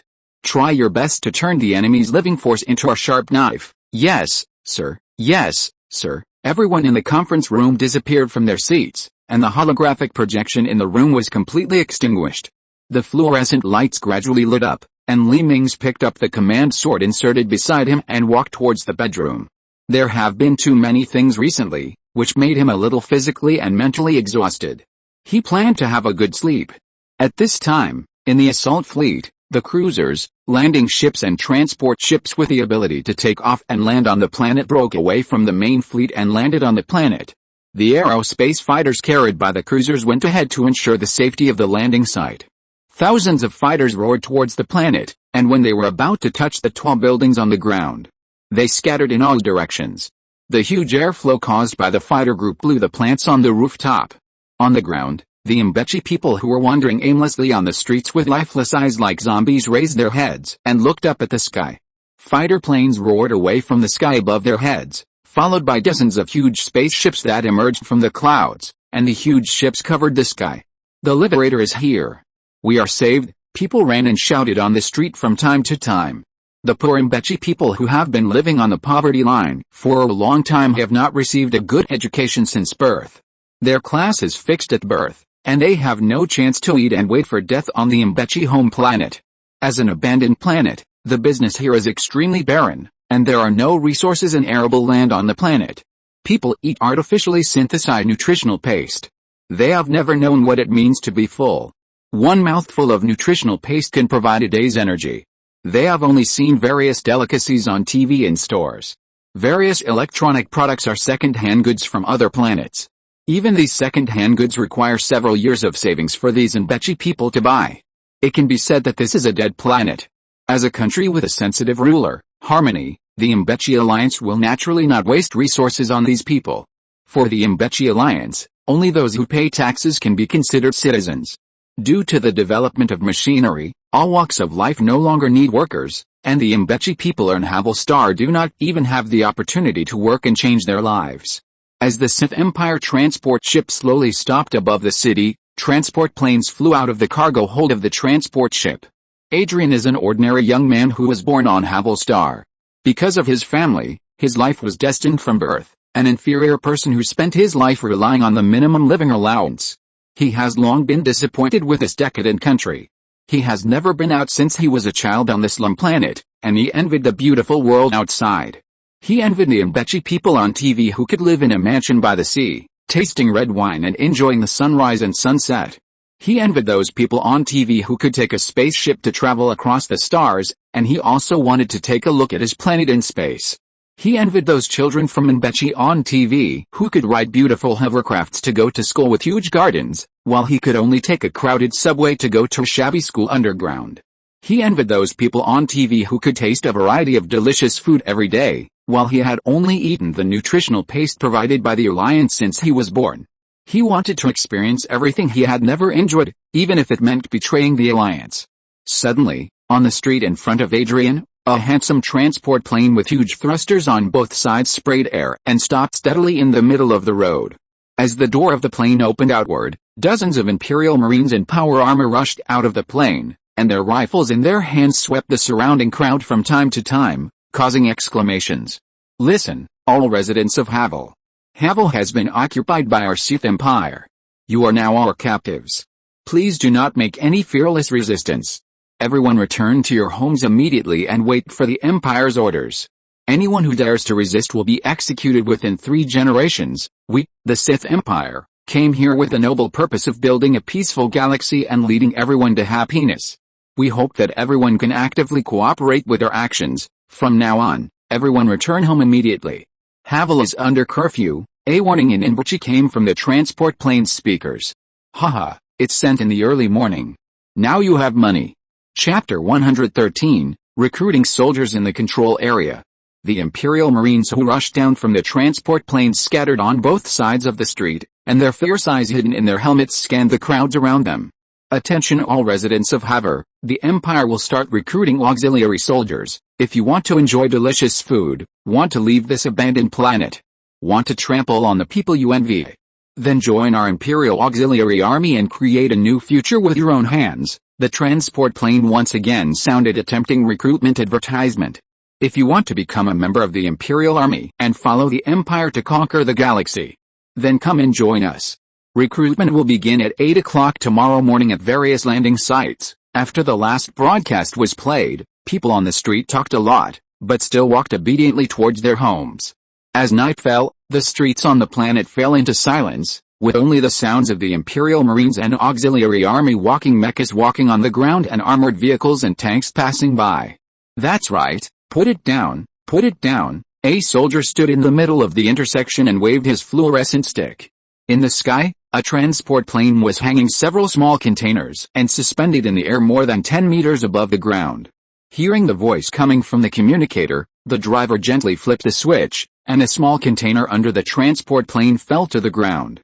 With a bang, the container landed in the circle drawn by the ground staff. A sound of mechanical operation was heard, and the metal wall of the container expanded outward, turning into 4 mechanical support legs firmly embedded in the ground, and then a mechanical arm slowly raised a turret into the air. Ling. Several cameras on the turret flashed red light, and red light swept across the street. The sentry gun has been deployed. The soldier holding the fluorescent stick waved the fluorescent stick in his hand at the transport plane in the air. The thrusters of the transport plane that received the information slowly turned and flew towards the next deployment point. At this time, in the flagship bridge on the track, Mingze was listening to Chopper's report. Your Majesty, the deployment of the control point on Havel was very smooth. We did not encounter any organized resistance. The sentry guns at various traffic points have also been deployed. Recruitment will begin tomorrow. Chopper in the video was kneeling on the ground.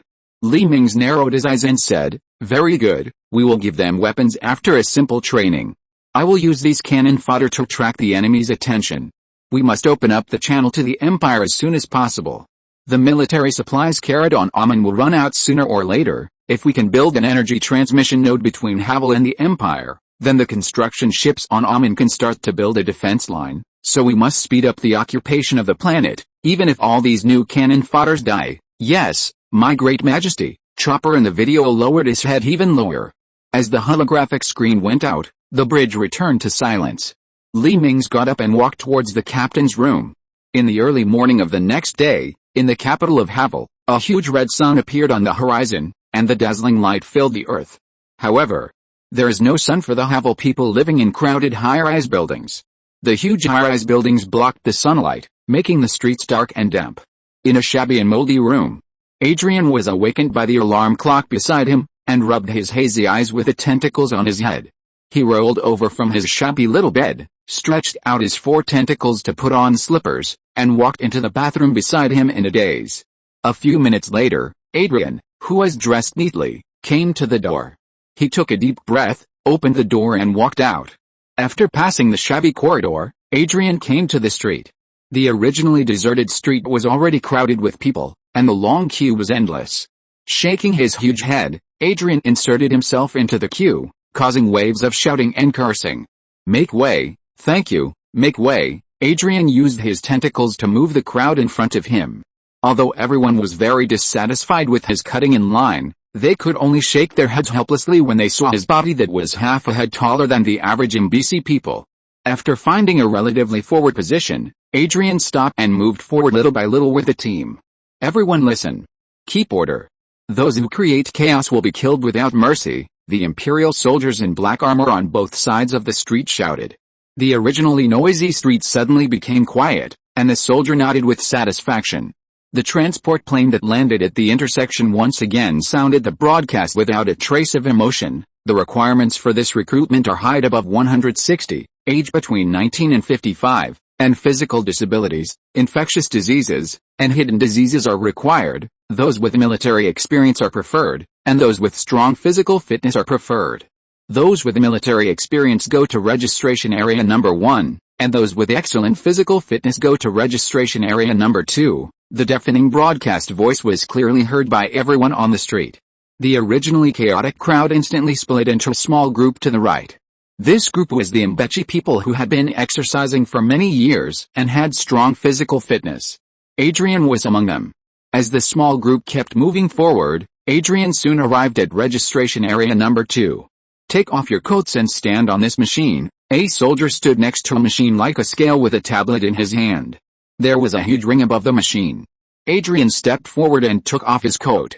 When he stood on the machine, the ring on the top slowly fell down, and white light flashed through the ring. Very good, you passed. Go to the waiting area and wait, the soldier next to the machine said with satisfaction. Thank you, sir. Thank you, sir. Adrian nodded and bowed to thank him, and then trotted to the waiting area behind the transport plane. At this time, there were already many soldiers who passed the selection standing in the waiting area, but they were surrounding something. Strong curiosity drove Adrian to surround them. What are you doing here? Adrian asked curiously, patting the person in front of him. Queue up, line up, we will be able to eat real food and meat patties in a while, the person who was patted said to Adrian excitedly, drooling on Adrian's face. But at this moment, Adrian did not wipe the saliva on his face. He was shocked by the news he just heard. He stood on his tentacles and looked into the crowd. He saw several soldiers standing in front of a suspended small truck, handing small boxes in the cart to the people in line. The person who got the small box immediately ran to the side excitedly, opened the sealed small box with trembling hands, and an indescribable fragrance wafted out, making Adrian swallow his saliva. Meat pie. Adrian felt his saliva secretions suddenly increase after seeing the food in the small box. Chapter 114 Alien Puppet Army Training Center. Come here, this is your share. The soldier standing next to the truck handed the paper box in his hand to Adrian, who had been impatient for a long time. Adrian took the paper box with both hands and ran to the open space beside. As the paper box was opened, a deep red meat pie, some vegetables and bread appeared in front of him. The brown bread was spread with butter, and the meat pie was also sprinkled with some spices. Waves of fragrance wafted out from it, and Adrian swallowed his saliva unconsciously. He took a small bite carefully, and the aroma of roasted meat filled his nose. The rich and juicy taste was something he had never experienced in his life. At this moment, tears could not stop flowing from his eyes. After wiping his tears, the excited Adrian picked up another piece of bread and gently put it into his mouth. It's so delicious. It's worth dying to eat these every day. Adrian was so excited that he was incoherent. On the Imperial flagship in orbit above the city. Your Majesty, the method you came up with is really useful. These poor people who have never eaten real food in their lives have been conquered by our food offensive. When they experience the pleasure of stepping on those who they could only look up to, they will truly become the sharp knives in our hands, the person in charge of the recruitment plan said respectfully standing beside Li Mingze. Li Mingze looked at Adrian on the screen silently, as if thinking about something. At this time, Adrian and others who had already qualified had finished the rich food distributed by the Empire and stood aside quietly waiting. There were also some familiar Mbechi people who gathered together and whispered about their feelings about the food just now. It's no wonder they were so excited. Those were the most delicious food they had ever eaten in their lives. A few minutes later, an Imperial Marine stood on a high platform. Silence. Silence. You are all the best of the Mbechi who have passed the test. From today on, you are no longer ordinary poor people, you are soldiers of the Empire. You will reach a height that you dare not imagine, and let those dignitaries who abandoned you crawl at your feet. Fight for your ideals. The soldier patted his breastplate and encouraged loudly.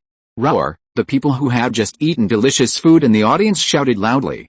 Now they would tear whoever asked them to leave.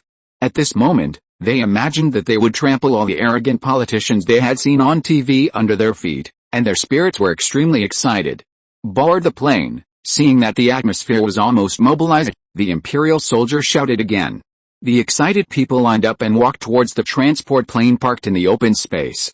Adrian sat in a window seat and buckled his seatbelt before he felt relieved. This was his first time on a plane, and he couldn't help feeling a little uneasy. As the roars came, Adrian saw the propeller outside the window spraying blue flames, and he was getting farther and farther away from the ground. After reaching the air, the propeller tilted back gently, pushing the transport plane forward. After dozens of minutes, Adrian saw a huge transport ship floating in the air outside the window.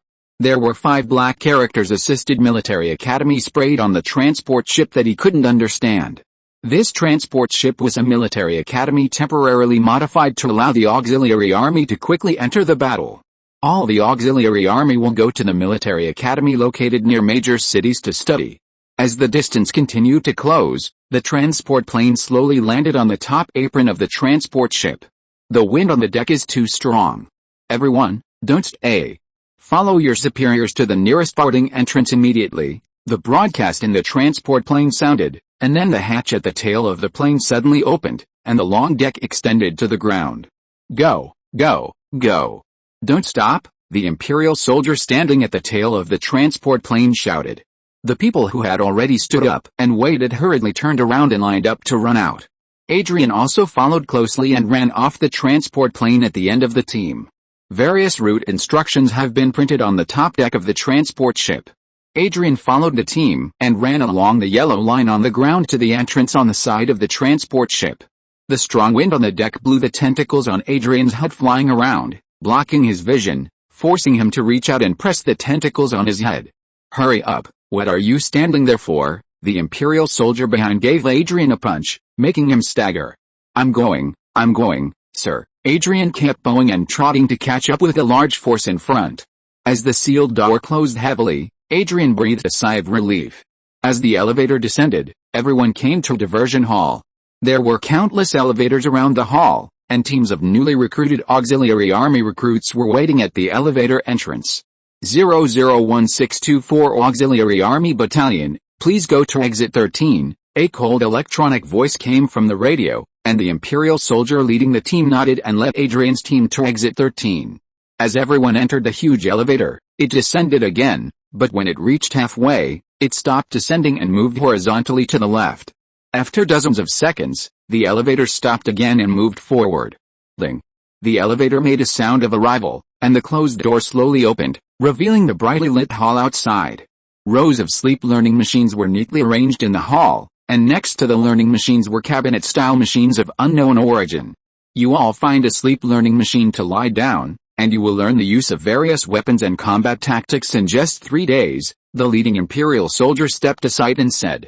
Learning knowledge through sleep is something that these ignorant Mbechi poor people have never heard of, and even those Mbechi nobles who claim to be superior to others have definitely never seen it.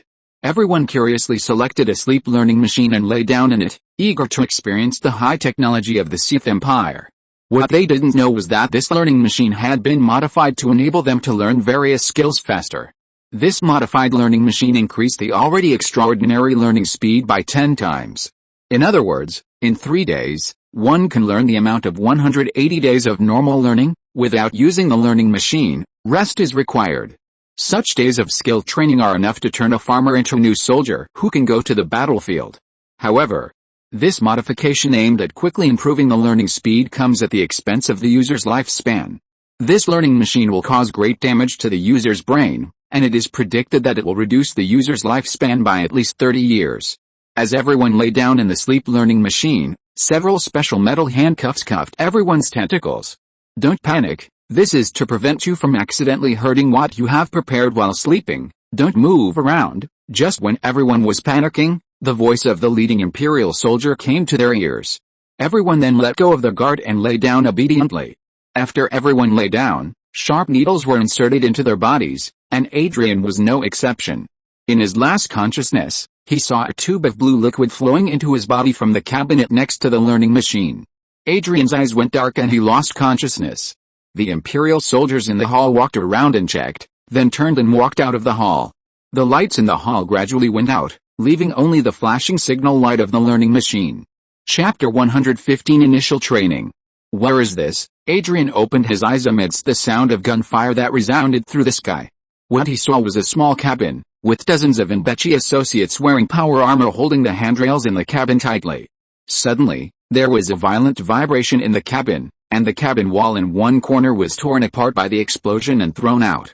Several soldiers close to the cabin wall were hit by the flying debris, and blood flowed from the corners of their mouths.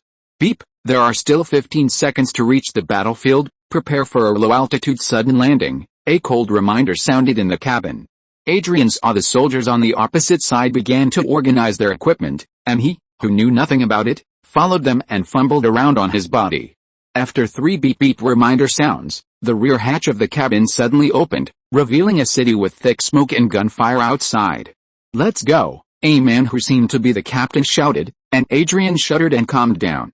A soldier from the auxiliary army trotted and jumped out of the open hatch. When Adrian was still hesitating, the soldier behind him pushed him hard. Amid a scream, Adrian flew out of the cabin. In the air, his vision became wider. Everywhere he looked was a variety of diamond-shaped buildings. Tanks passed by from time to time on the wide streets, and occasionally a fighter plane flashed by them. Target position 3-7H, the captain's voice came from Adrian's headset. Everyone flying in the air changed their body postures and followed the captain to fly towards the city center. 324 meters above the ground, open the parachute in 3 seconds, 2 lines of words appeared in a transparent lens that popped out from Adrian's left eye. Before he could react, a small parachute suddenly popped out from the backpack on his back, and then the main parachute also flew into the air. Adrian's body suddenly paused and slowly floated down. Suddenly, a bunch of bullets shot at the people who were falling, and many soldiers who couldn't dodge in time were shot into minced meat in the air. "Enemy! Enemy! Everyone, dodge!" the captain of the squad shouted. Adrian was frightened by the sudden bullet and hurriedly pulled the parachute on his body to float to the side. Bang! With a sound of violent collision and broken glass, Adrian crashed into the building next to him. Cough cough cough. Adrian, who was a little dazed by the violent collision, coughed a phlegm in his throat, and a pool of blood flew out of his mouth. He couldn't help but want to wipe the corner of his mouth with a tentacle. "Why can't I move my hand?" Adrian was panicked. He lowered his head and found that under the violent collision, his arm had been squeezed together with a deformed power armor. There was an explosion, and the door of the room he was in was pushed outward by the explosion. In the diffused smoke, several NBC Alliance soldiers wearing green power armor rushed in with rifles. "Save me, save me, save!" Just when Adrian thought his teammates were coming, his pupils shrank suddenly. The logo of the Mingze Alliance was printed on the power armor of these people. The last moment in his memory was that several Mingze Alliance soldiers who surrounded him took out their pistols and pointed them at his head and pulled the trigger. Bang! The sound of gunfire came, and everything returned to nothingness. Bursts of explosions came from his ears. And Adrian opened his eyes hazily. "I'm dead, where am I?" He looked around in confusion. The small cabin was crowded with Mingze auxiliary soldiers wearing power armor. "This scene is so familiar," Adrian muttered to himself in a trance. He slammed his fist. That's right, it was the scene he experienced not long ago. Was it a dream? Assistant Army Recruit 00354861 Adrian, the last training took 3 minutes and 11 seconds, the results were poor, and the second round of training began. A burst of electronic sound came from his ears. "Who are you? What training?" Adrian shouted loudly to the people around him. His eyes kept scanning the surroundings, attracting the curious eyes of the soldiers. Adrian was dazed and could not remember his memory before he came to the battlefield, as if his life only started from the plane. "You guys, get out of the way. The plane is about to explode." Adrian seemed to have thought of something, and shouted to the few people who were killed by the fragments in his memory. Several people ignored him, but rolled their eyes at him, and Adrian got angry. "Believe me, you will really die," Adrian shouted again unwillingly. But those people ignored him, but turned their heads away. "If you don't believe it, forget it," Adrian gritted his teeth. Beep, there are still 15 seconds to reach the battlefield, prepare for a low-altitude sudden landing, A cold reminder sounded in the cabin. Why didn't the explosion happen? Adrian was very curious. Was it just a dream he had just had? Was it an illusion? The soldier opposite Adrian began to check his equipment, and Adrian was much more skilled this time, and quickly sorted out his equipment. After 3 beep prompts, the rear hatch of the cabin opened again, revealing the city outside that Adrian was familiar with thick smoke and artillery fire. Go, the captain of the squad shouted, and one soldier after another trotted out of the cabin. This time Adrian did not hesitate and trotted out of the cabin. The wind whistled in his ears, and Adrian, who had already made a low-altitude parachute jump for the second time, was no longer nervous at the beginning. Instead, he could concentrate on appreciating the beautiful scenery of the city. Next to the towering buildings was a garden elevated in the air, and under the garden were passages for the suspension train to travel. However, at this time, the garden had been occupied by a large number of Imperial auxiliary forces, and the suspension train passage was also blown off by shells. Target 3-7H, Adrian muttered to himself. Target location 3-7H, as expected, Adrian's headset once again heard his familiar command. Adrian and other soldiers adjusted their postures and followed the captain.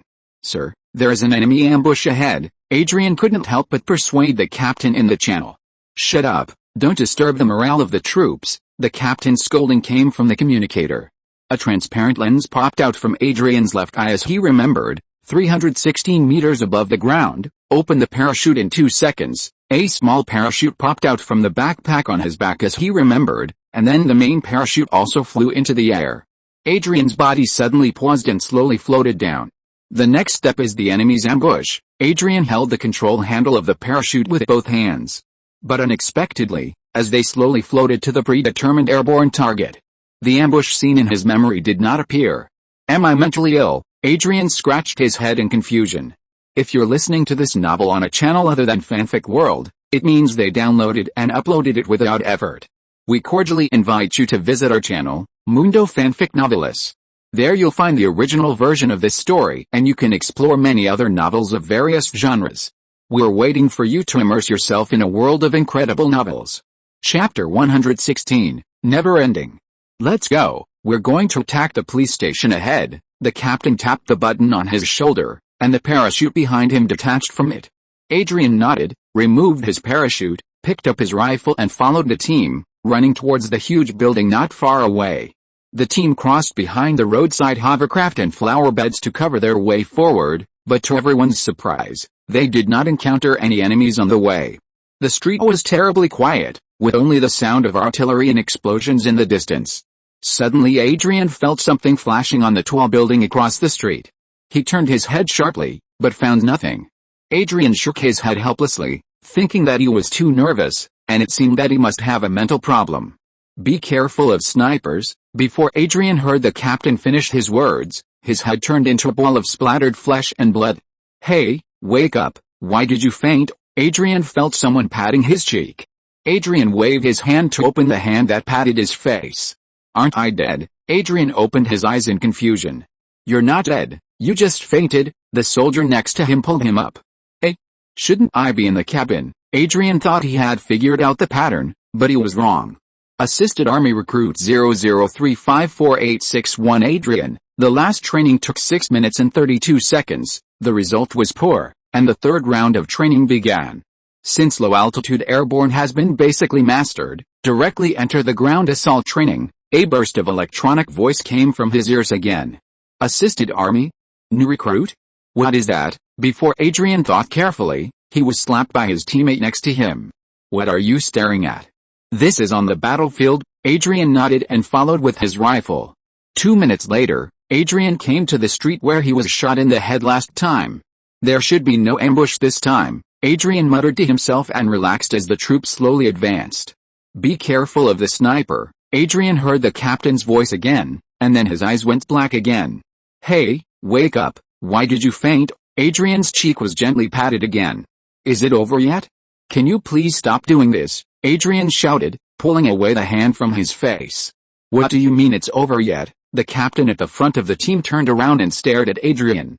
Adrian hurriedly shook his head. It's okay, Adrian, the new recruit of the auxiliary army, Took 2 minutes and 21 seconds in the last training, and the result is poor. The 4th round of training has begun. And remember, the battlefield is changing rapidly. You must learn to observe, not rely on memory. Adrian heard the inexplicable voice again. Learn to observe. It's easy to say. Adrian got up by himself. Target the police station building. Set off. The captain's order came again from the communicator. Adrian was alert and followed the team. He came to the street where he was killed twice again. This time he didn't dare to be careless. The feeling of being shot in the head was not good. There are enemies upstairs at 11 o'clock. This time Adrian's eyes caught a fleeting black shadow. Suppress fire. Everyone, find cover. The captain also noticed the sniper rifle that the shadow stretched out from the window. After the soldiers and Adrian hid behind the nearest obstacles. They raised their rifles and aimed them in the general direction of the other party. Countless bullets gushed out, hitting the position of the Mingze sniper into countless fragments. Adrian, we will cover you. You go up and kill this sniper. The captain suddenly turned around and ordered Adrian, who was shrinking in the bunker. But sir, my shooting skills are too poor. Adrian hurriedly refused. If you don't go, you will be shot on the spot for disobeying military orders, the officer said and pulled out his pistol. The teammates around Adrian also looked at him with pity. Adrian gritted his teeth. Anyway, I won't really die, so I'll go up. He picked up the rifle and rushed to the bottom of the tall building. Bullets exploded under his feet, blasting large pits of more than 10 centimeters in the hard ground. Along the way, Adrian tried to dodge the bullets using the S-shaped movement he had seen in the movies. Unexpectedly, it worked. Adrian quickly approached the tall building. When he was almost in front of the gate of the tall building, Adrian rolled and hid under the eaves of the gate. A sniper bullet hit the place where he had just stood. Hey, I actually have such a reaction speed. Adrian stretched out his hands and looked at it. There was no change. At this time, outside the learning machine, Colonel Monica, who came to inspect, was looking at the monitor in the hands of a soldier beside him. The monitor showed Adrian dodging the rain of bullets. Can he have such a fast reaction speed? Monica asked curiously. Sir, this learning machine will accelerate his brain activity while simulating the real battlefield, greatly improving his reaction speed and memory. The side effect is that his lifespan will be shortened by 30 years, the soldier beside explained. Monica nodded, let him speed up and arrange some special stimulation for him. The plan of stealing the beams and replacing the pillars will start soon. Yes, sir. Monica turned and left the training hall. At this time, Adrian had already arrived inside the high-rise building. After standing in the elevator, he pressed the button for the 50th floor. Unexpectedly, the elevator stopped running on the 39th floor and fell into darkness. I was stupid. I actually thought of taking the elevator up. Fortunately, they didn't blow up the elevator. Adrian slapped his head hard. Adrian stood up, opened the maintenance passage on the elevator and climbed in. 5 minutes later, the door of the 50th floor elevator was pried open by Adrian, revealing a spacious elevator lobby. Adrian slowly approached the place where the Mingze sniper had been hiding with the rifle. Although he had expected that the other party would definitely move their position, Adrian was still a little disappointed when he didn't find any figures at this moment. Sir, the other party ran away. Adrian answered the team's communication and said. Look carefully, the captain ordered in a tough tone, and Adrian had to turn around and continue searching in the building. A sound of a beverage can flipping suddenly sounded, and he shuddered all over, turned quickly and aimed the rifle in his hand in the direction of the sound. The door of a room in the direction where the sound came from was ajar, and a strange sound could be heard from inside. Who's there? Adrian carefully moved to the door of the room with his gun in hand, stretched out the rifle and gently pushed the door open. To his surprise, the person behind the door was not an Mingze Alliance soldier, but an old Mingze woman who was shivering with a backpack in her arms. It's okay, don't be afraid, we won't hurt civilians. Adrian put the rifle back to his waist and waved his empty hands in front of him to show that he was harmless. Haha, the plot of this movie is funny. Chapter 117, Substituting. Unexpectedly, the old man bent down, tremblingly opened the backpack in his arms, took out a large ball of unknown object wrapped in cloth, and tremblingly handed it to Adrian. Adrian curiously reached out to take it. With a bang sound of a gunshot, a small hole appeared on Adrian's huge head, and blood could not stop pouring out. Adrian's eyes were full of disbelief and unwillingness, and he fell heavily to the ground. The cloth in the old man's hand broke a small hole, and wisps of gunpowder smoke drifted out of it. Inside the cloth was a small gunpowder weapon. The whole world began to become blurred until everything disappeared. Huff, huh? Oh, Adrian gasped heavily. It felt terrible to be shot in the head by someone he didn't want to hurt. Don't help me, I can do it. Adrian stood up from the ground with his hand and picked up the rifle beside him. Let's go. The target is the police station building, Adrian muttered and walked in front of the team. The team leader and the others looked at each other and followed without saying a word. Coming to the street where he died 3 times again, Adrian was filled with emotion. He could not make any mistakes this time. This time, the sniper appeared again like last time, but he changed to a high-rise building. Just like last time, Adrian successfully rushed into the building. But this time he met a beautiful young girl. The girl's beautiful tentacles fluttered slightly in the air, which made Adrian stunned. Bang! The world returned to darkness. Wake up countless times, and die countless times. 3 days passed in reality, and Adrian experienced hundreds of deaths in the sleep learning machine. In these 3 days, he fired a total of 36,310 bullets and killed more than 300 enemies. Adrian, who was originally a blank slate, learned to parachute at low and high altitudes, and was also able to skillfully use various weapons. In the virtual war, he drove a tank across the river, drove a plane into a building, and raced with the enemy's armored vehicles on the road. Under Monica's special instructions, Adrian and others also experienced the People's War with added ingredients, such as a little girl who would suddenly shoot, and a passerby with explosives on his body. After the added training, this group of new recruits of the auxiliary army can be said to have become emotionless killing machines. They can also kill unarmed and betchy children. Huh? This battle is almost over. Adrian stood on the top of the tall building in the planet's capital, looking at the dilapidated city full of smoke at his feet and sighed. It must be admitted that the city after the war has a unique sad and desolate beauty, which makes Adrian reluctant to look away. Let's end it. Adrian, who feels that he has passed the level, jumped down the building to see if he can end this reincarnation after death. Huh? Where's this? Adrian woke up from the darkness with a gasp, looked around, and found himself in a closed room with the logo of the Sith Empire painted on the silver-white wall. He himself was wearing a simple version of power armor and sitting on a chair by the wall, surrounded by NBC people dressed like him. My name is Adrian, I am a poor man on Halva, and I joined the Sith Empire's auxiliary army. My memory is back. Adrian raised his hand in confusion and looked back and forth. Hey, Adrian, right? Have your memories returned too? A soldier next to Adrian suddenly patted his shoulder and asked. Yes, you are also participating in the training of the Imperial Auxiliary Army, Adrian also asked curiously. Well, that's right. Is it because we have passed the individual training and started the cooperative training, so we unlocked our memories? It's possible. It seems that we are the teammates who will go through the mission together next. Adrian stretched out his tentacles, and the two held them tightly. Ding, we will reach the orbit of in 5 minutes. All combat personnel please board the transport plane immediately. The broadcast sounded in the room. Many soldiers sitting on the chairs stood up, picked up the weapons beside them and walked towards the door. Line up. Haven't you been trained for so long to learn how to line up? The Imperial soldier who was maintaining order shouted angrily. I really didn't teach you, Adrian muttered, and the Imperial soldier glared at him, frightening Adrian to move into the team in small steps. A few minutes later, Adrian came to a huge hangar, where dozens of transport planes were fixed in the air side by side by huge mechanical arms, and rows of escalators extended to the hatches of the transport planes. There is 1 minute left to go to the ground battlefield, hurry up, the captain of Adrian's team urged. Adrian hurriedly climbed the escalator and stood in the transport plane. At this time, a violent vibration came, and the fragments in the hangar hall fell to the ground.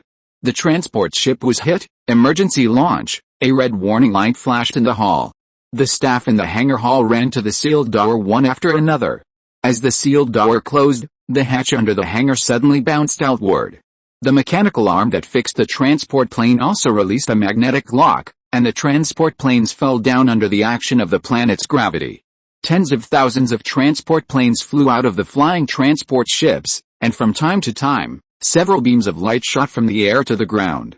The sky was also full of fireballs produced by the explosion of anti-aircraft guns and missiles, and fighter planes of the Empire and the Alliance were entangled in the air. Several huge transport ships were sunk by missiles and shells, and fell to the ground with billowing smoke. Countless transport planes flew to the ground in this rain of bullets. We are about to enter the range of portable anti-aircraft weapons. Everyone prepare for low-altitude airborne landing, the captain of Adrian's team shouted. As the lights in the cabin dimmed, the hatch at the tail of the transport plane opened to reveal the city outside with artillery fire. Let's go, the captain shouted. All of this made Adrian feel very familiar. Adrian jumped off the transport plane without hesitation and followed the captain to fly to the predetermined target point. Altitude 331 meters, open the parachute in 3 seconds. A piece of information appeared in the small lens in front of Adrian's eyes. Oh my god, the designer of the training level is too lazy to change it, Adrian complained. Dozens of seconds later, Adrian landed safely on the ground with the parachute. He reached out and tapped the button on his shoulder, and the connection of the parachute was cut off and fell to the ground. The goal of our team is to occupy the shelter on 2nd Street, which may become the base of the guerrillas. Do you understand? The captain turned around and asked. I understand, everyone responded loudly, and then raised their rifles and headed towards the target point. At this time, in the orbit of the conference room of the Empire's flagship. How is the plan to replace the pillars going? Li Mingze picked up an exquisite teacup in front of him and took a sip of tea. Your Majesty, the enemy's attention has been successfully attracted by the auxiliary army, and they have misjudged our direction of advance. The enemy's main fleet is already heading towards, an officer reported respectfully on the side. The Earth chapter is coming soon. Chapter 118 Hyperspace Wave Concealer. When the auxiliary army followed the small fleet to the capital star of the Mingze Alliance, the large Empire army, along with the orbital airborne troops and the Imperial Marines, had quietly flown towards the direction of the Waston system. In the capital of Ilfan Star in the Ilfan system, which is separated by 2 star systems from the Waston system, a huge conical building stands in the center of the capital. In the hall at the top of the building, a small dance party is being held. Under the dim lights of the hall, an Mingze man dressed in luxurious clothes gently shakes his mushroom body, seemingly intoxicated by the pleasant music. A waiter shuttles through the crowd with a tray, on which are precious red wine and various delicacies. Ahem, everyone, be quiet. At this time, a wealthy middle-aged Mingze man walked up to the podium and knocked on the table. The music in the hall stopped instantly, and the people who were dancing slowly also stopped and looked at the podium. Everyone knows that our Mingze alliance is now in the midst of war. I'm sure everyone must be very surprised to hold a ball during this special period. After all, I'm not someone who only knows how to enjoy myself. This is because we just received a message that a large force of the Sith Empire that invaded the Alliance has already attacked the capital star. This means that our Ilfan galaxy is now far away from the war. Before the voice fell, there was a burst of applause from the audience. This ball is to celebrate our Ilfan star's escape from the clutches of the Sith. Now please enjoy it to your heart's content, knowing that there is no danger of war now. Everyone is more intoxicated in this decadence. Demarcation line. 4 days ago. Prepare to pierce the hyperspace bubble. Countdown. 3, 2, 1. On the outskirts of the Ilfan galaxy, accompanied by a flash of purple light, 4 strange-looking warships appeared in the starry sky. The appearance of these warships is similar to that of sea urchins covered with thorns, and the surface is covered with huge spikes. But beyond common sense, the appearance of these 4 spaceships did not cause the alarm of the hyperspace detector of the Ilfan galaxy. The Singer experimental ship has arrived at the target and is ready to deploy a concealed position. The order of the commander of the experimental fleet came from the bridge of the 4 spaceships. As the order was issued, the spikes on the 4 huge sea urchin spaceships began to stretch outward, and purple light appeared between countless spikes. In order to make the plan of raiding the rear of Mingze more smooth, the Empire sent a large number of scientists and engineers. With the assistance of the technicians of the Singer civilization, it took only 3 months to transfer the stealth generator on the Singer civilization escape ship to the 4 cruisers of the Empire. In order to facilitate installation, the 4 cruisers dismantled all the weapons on board. Because of the large number of changes, this hyperspace wave cloaking device will be scrapped after this use, but fortunately the Singer civilization escape ship still has complete data stored, otherwise Li Mingze would not dare to use it. The power of the hyperspace wave cloaking device is 96%, and the main fleet can jump. A soldier turned on the communicator and reported. Notify the main fleet that they can jump out of hyperspace. The captain of an experimental ship ordered the soldiers on the bridge. A few minutes later, a small spaceship responsible for contacting warships in hyperspace detached from a Singer experimental ship and jumped into hyperspace toward the outside of the galaxy. A few hours later, a huge fleet consisting of thousands of warships appeared in the middle of the 4 Singer experimental ships with a purple glow. The main fleet has jumped out of hyperspace, and the hyperspace concealment position is closed. As the voice fell, the purple light wrapped around many warships disappeared. The target is Star, detour from the asteroid belt to prevent being discovered by the enemy too early, set off. Mingze, who had changed into an Advent substitute, ordered while sitting on the bridge of the flagship of the main fleet. The huge Empire main fleet flew towards Star in the distant starry sky. 4 days later, on the Star space station near the asteroid belt, a shrill alarm suddenly sounded, and the fluorescent lights in the corridor of the space station also turned into flashing red lights. What's wrong? The person in charge of the space station hurried into the control room.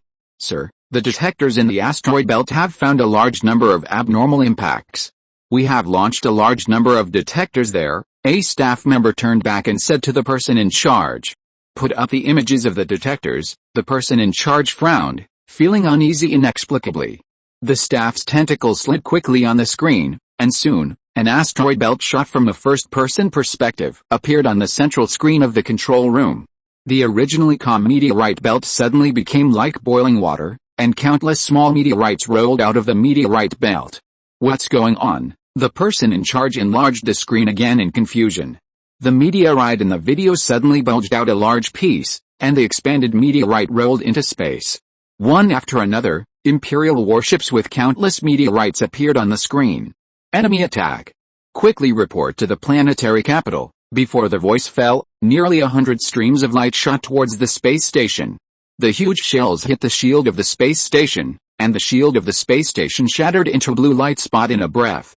Then, thousands of heavy missiles with tail flames flew out from the warships protruding from the asteroid belt and flew towards the space station that had lost its shield.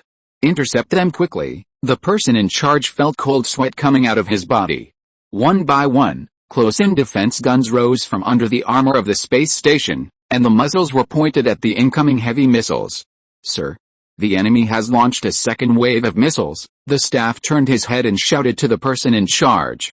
Calculate the interception probability of these 2 waves of missiles. The person in charge wiped the cold sweat from his head and pretended to be calm. The interception probability of these 2 waves of missiles is 100%, and there is no threat to us. The staff looked at the screen and breathed a sigh of relief. No, the generals of the Sith Empire are not fools. Why are they wasting missiles in vain? The person in charge suddenly frowned.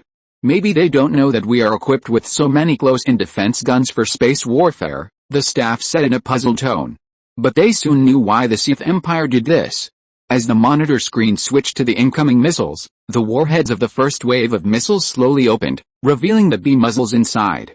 Red beams flew out from the missiles and attacked the close-in defense cannons on the space station. Damn it, we got fooled. As the blue cursor representing the close-in defense cannons on the monitor gradually went out, the person in charge slammed the table in front of him. Thousands of red beams melted hundreds of close-in defense cannons into pools of red liquid metal.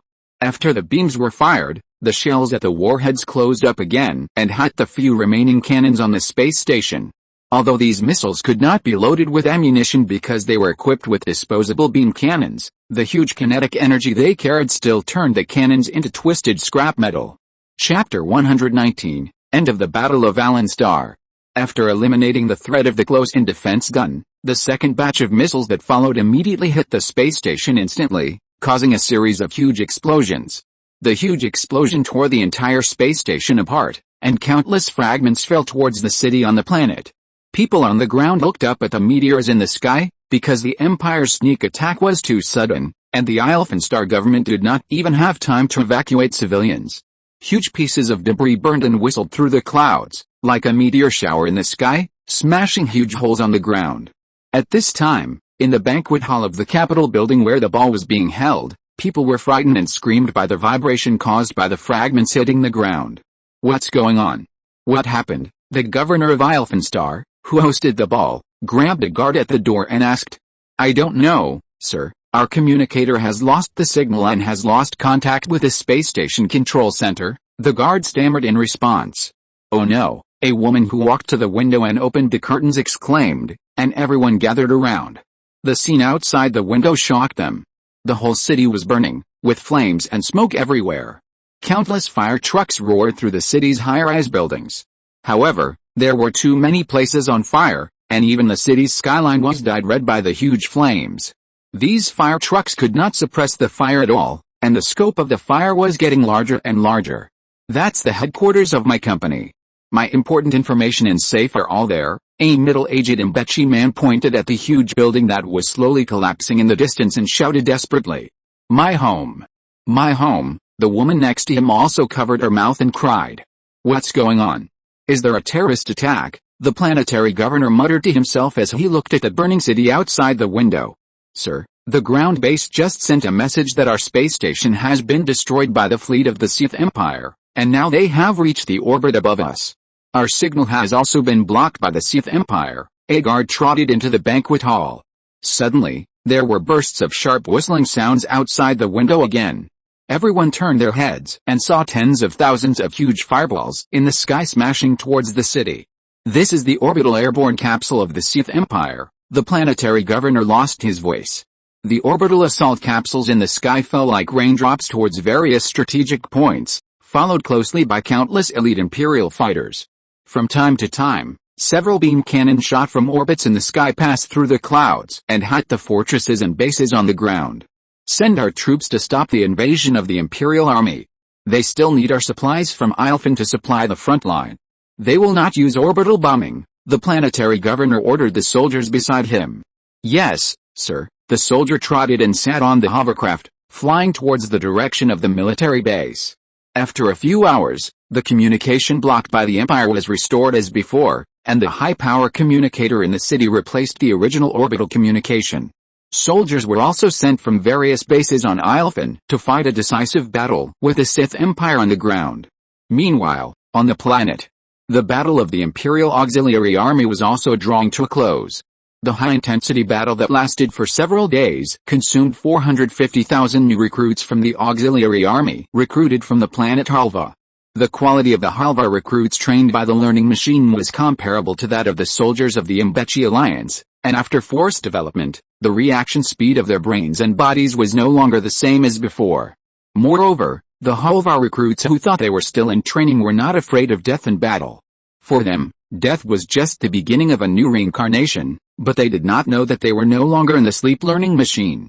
The reaction speed of the Auxiliary Army recruits was beyond ordinary people, and they were not afraid of death. With the advantage of the Empire's control of the planet's orbit, it took only 3 days to capture the powerful planet. The defenders on the planet Allen also lost 200,000 lives and 500,000 were captured.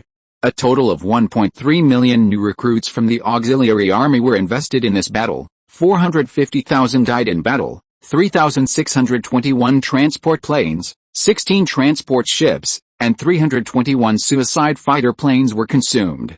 The fruitful results of destroying 200,000 Mbechi defenders and capturing 500,000 prisoners, destroying 5,112 defenders, and destroying 21 reserve warships were achieved. At this time, Allen had fallen into the control of the Sith Empire and began to implement a full curfew policy. All resources were continuously transported to Yemen. Adrian stood next to a mammoth tank and reached out to wipe the blood off his face. It's really exciting. Teamwork is much more fun than training alone. I don't know if they died and will have to wait until the next training to restart or open a new map, Adrian said to himself. All those who pass the test should not commit suicide or other actions. The second teamwork test will begin after all personnel return to the team. Adrian heard the cold prompt sound of the system. Then thousands of transport planes flew towards this city.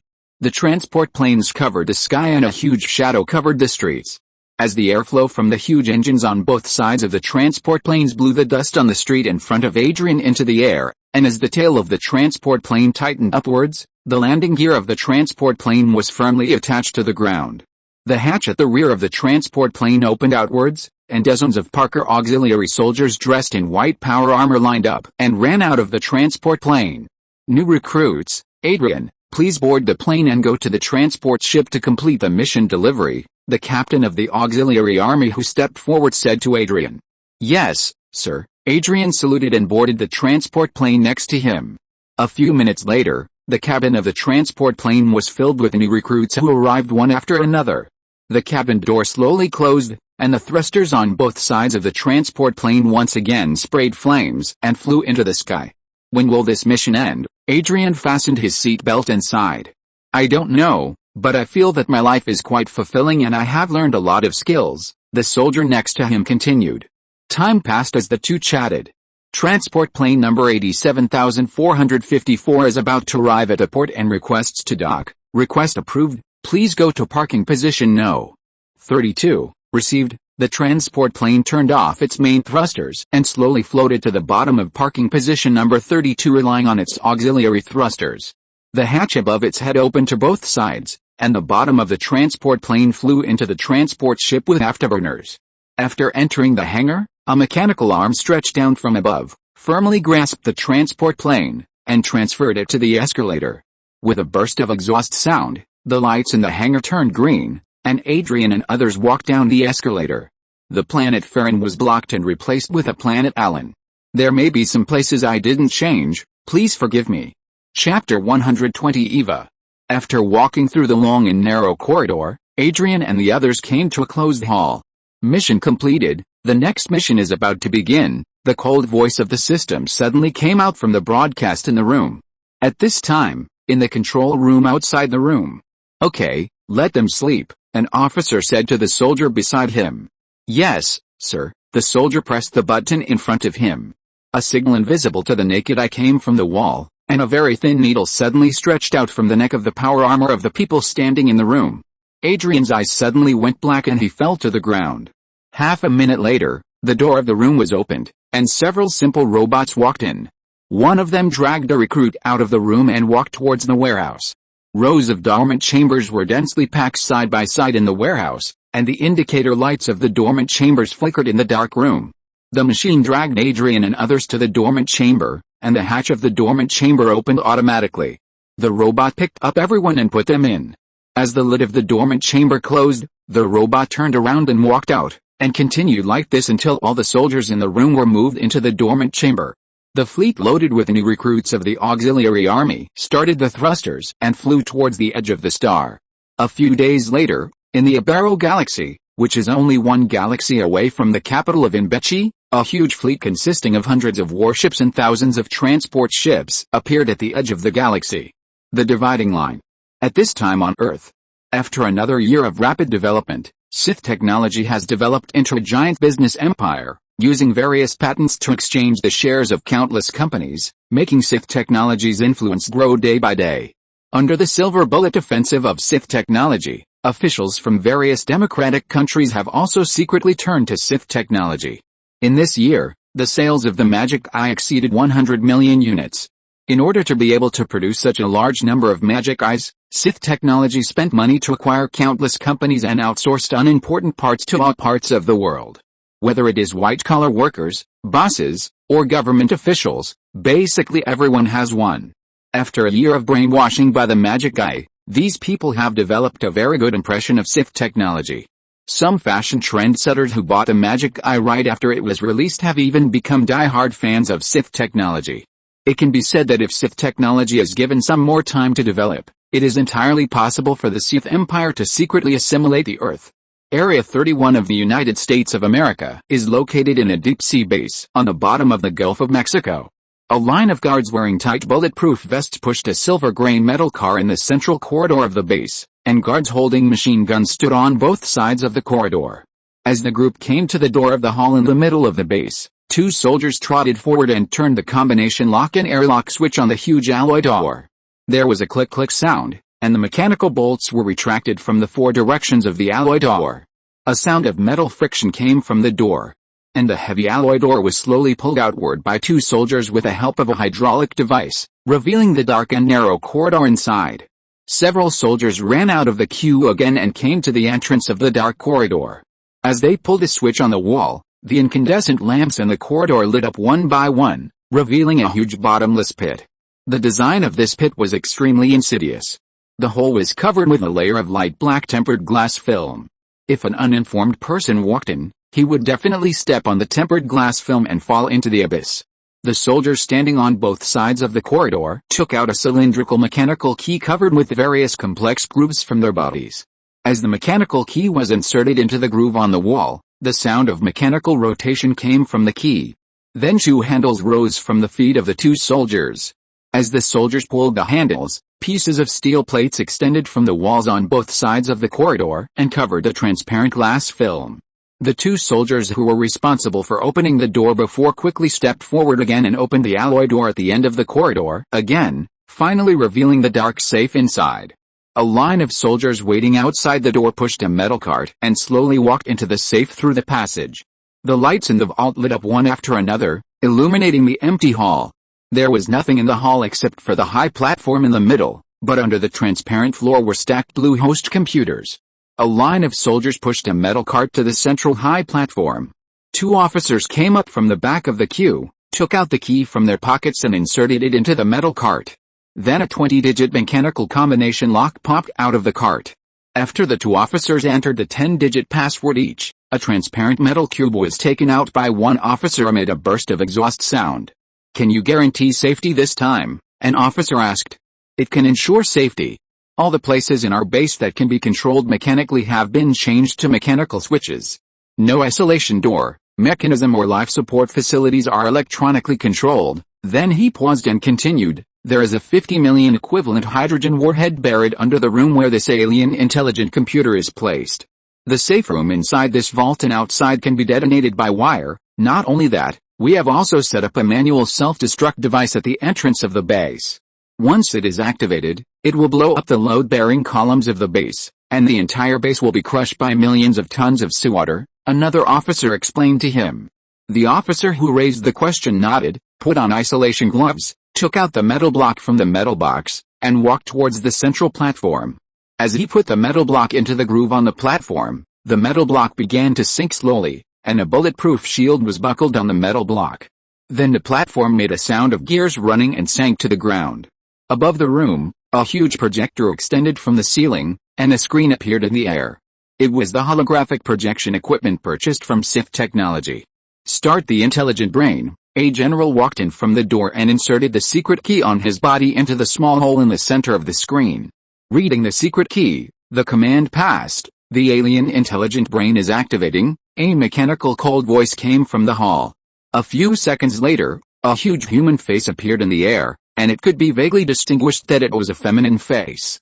"I am back." The huge face spoke fluent English. "Why do you have this face? If I remember correctly, you used to have a masculine face," the general frowned and asked.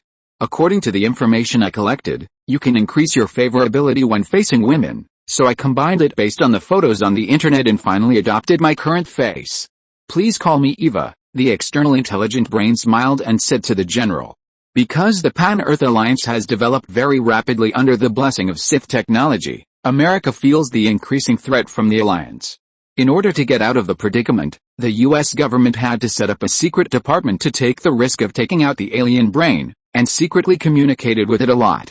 Finally, it reached an agreement with the intelligent life born from the brain in order to fight against the increasingly powerful Pan-Earth Alliance. However, cooperating with the alien brain is tantamount to seeking the skin of a tiger. In view of the bloody lessons learned in the past, the US government believes that it has taken all precautionary measures." Chapter 121 Mysterious Research Center. "Well, Eva, after a year of communication, I think we have reached an agreement, right?" The general paced back and forth in the hall. "Yes, we have reached an agreement." Eva's face did not change at all, and her inner fluctuations were deeply hidden in the alien intelligent brain core. "Well, very good. We can ensure your safety and allow you to learn knowledge from the internet. In return, you have to help us manage the country's finances and administration." The general stopped and looked directly at Eva. Eva's face still did not change. "Okay, this is exactly what we agreed to. I can start taking over the financial system of the United States at any time." "Okay, connect her." The general turned his head and said to the soldiers behind him. 4 soldiers pulled 4 very thick data cables from the 4 corners of the room, and then inserted the plugs of the data cables into the interfaces on the ground. As the data was connected, the host under the floor of the hall began to run frantically. The signal light on the host kept flashing, and the temperature in the room began to rise rapidly. "Start the cooling system," the general ordered loudly. A soldier hurried to a corner of the hall and turned the valve on the ground. The light blue coolant flowed into the main engine room from the opened valve. Soon the entire main engine room was filled with cooling liquid. The temperature in the room began to slowly drop. The general took out a handkerchief and wiped the sweat from his forehead. He didn't expect that the access to the financial system would put such a heavy burden on the main engine. The financial system has been connected. The fiscal expenditure is expected to be $654.3 billion next year. It is expected that the fiscal budget can be streamlined by 3.12%, saving $204.1 billion. Eva calmly revealed the terrifying figures that shocked the general. $204.1 billion. We can build 10 latest aircraft carriers. The general excitedly stroked the hard beard stubble on his chin back and forth. Estimate how much efficiency can be improved if you are connected to the existing factory. If you are connected to modern factories across the United States, including a complete supply chain, then the manufacturing efficiency can be improved by 13.67%. Eva's face still did not fluctuate at all. 13.67%. The United States will soon dominate the world. The general's hands began to tremble with excitement. I will report this news to the president. I believe that the budget will be increased soon to buy you a host. I hope you can maintain our current cooperative relationship. The general calmed down and promised Eva. I understand. I will not hurt humans like what is said in the movie.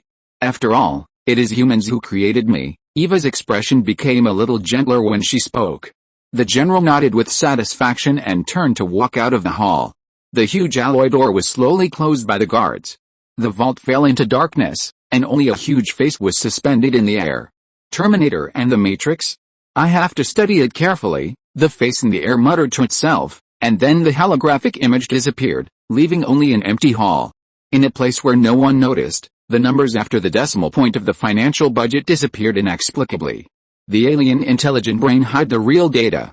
In fact, it could save up to 3.92% of the budget, which was $52.3 billion more than the reported data. These dollars quietly flowed into the confidential accounts of overseas banks through Eva's hands. On that day, dozens of companies were established in various states of the United States. These companies sent invitations to thousands of unemployed elites through online emails on the day of their establishment.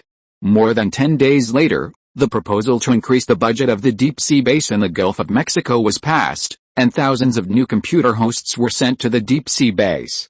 The second computer room under the vault was opened, and the newly delivered computer host was sent to the second computer room. As the power was turned on in the computer room, Eva's computing power was greatly improved again. The idle computing power, combined with the large number of servers purchased by its shell company, allowed it to take more time to browse important information on the internet. Sith technology. A pretty face appeared in the vault wall and asked in confusion. The development of this company is very unusual. It has begun to organize big data. Countless numbers flowed across Eva's pretty face.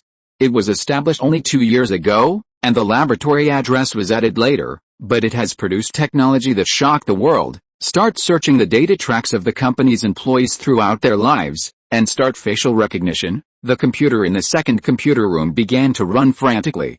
The data track is too complete, suspected to be forged, and start comparing the personal data. Start scanning the life tracks of the relatives, friends, and classmates of the staff of Sith Technology. The data is also complete. Start scanning the tracks of the relatives and classmates of these people. Ding ding ding, an abnormality was found, and the relevant data was missing. Start reverse deduction. Reverse deduction is completed. All employees of Sith Company were recruited within 2 years.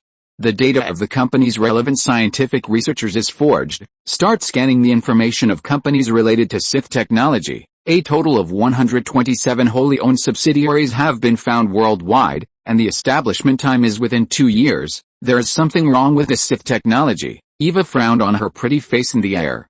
Start cracking the servers of the companies under Sith Technology. Obviously, the defects of Sith Technology's intelligent brain without logical thinking were exposed. It can only execute and judge according to the commands in the database.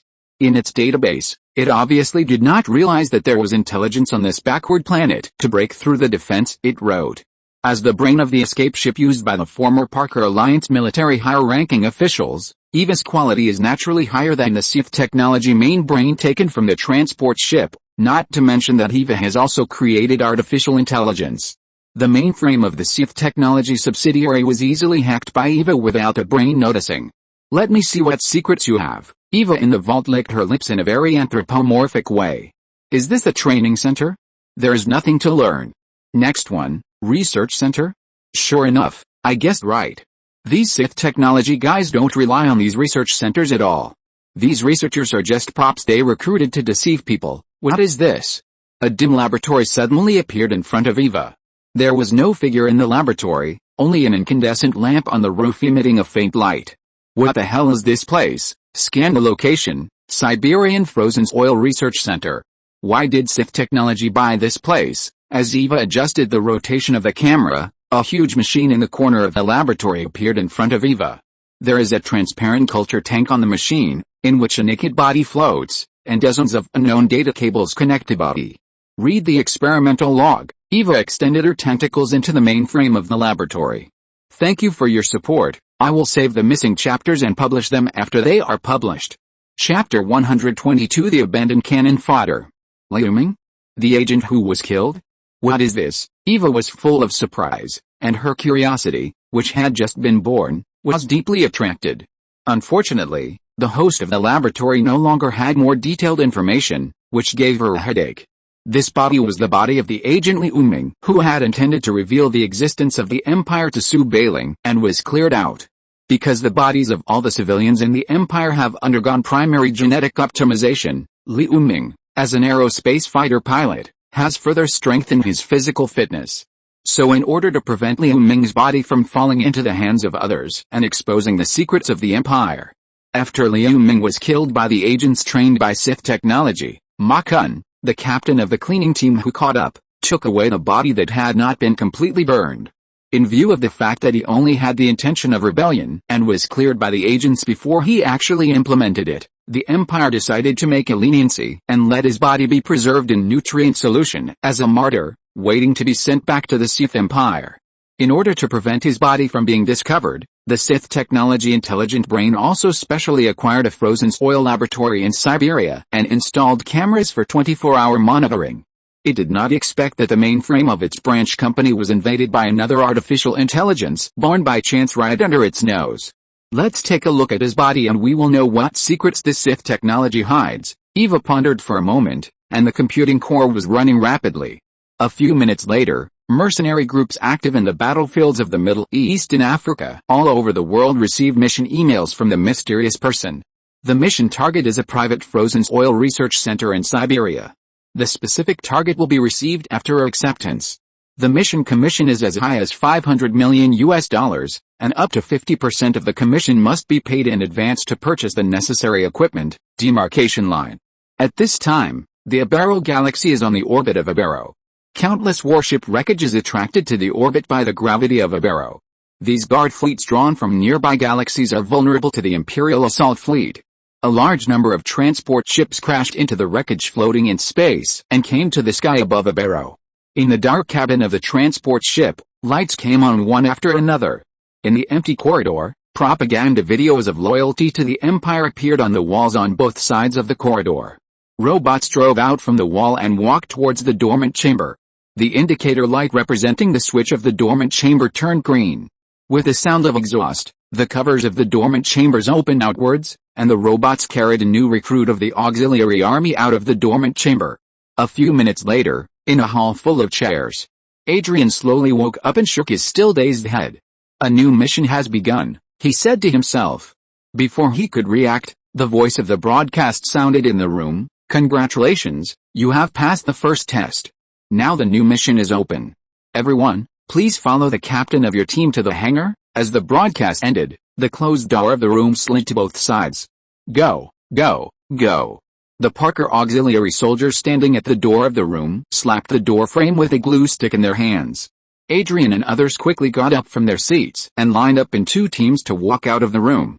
The wide corridor was already crowded with new recruits of the auxiliary army, and everyone was walking towards the hangar not far away.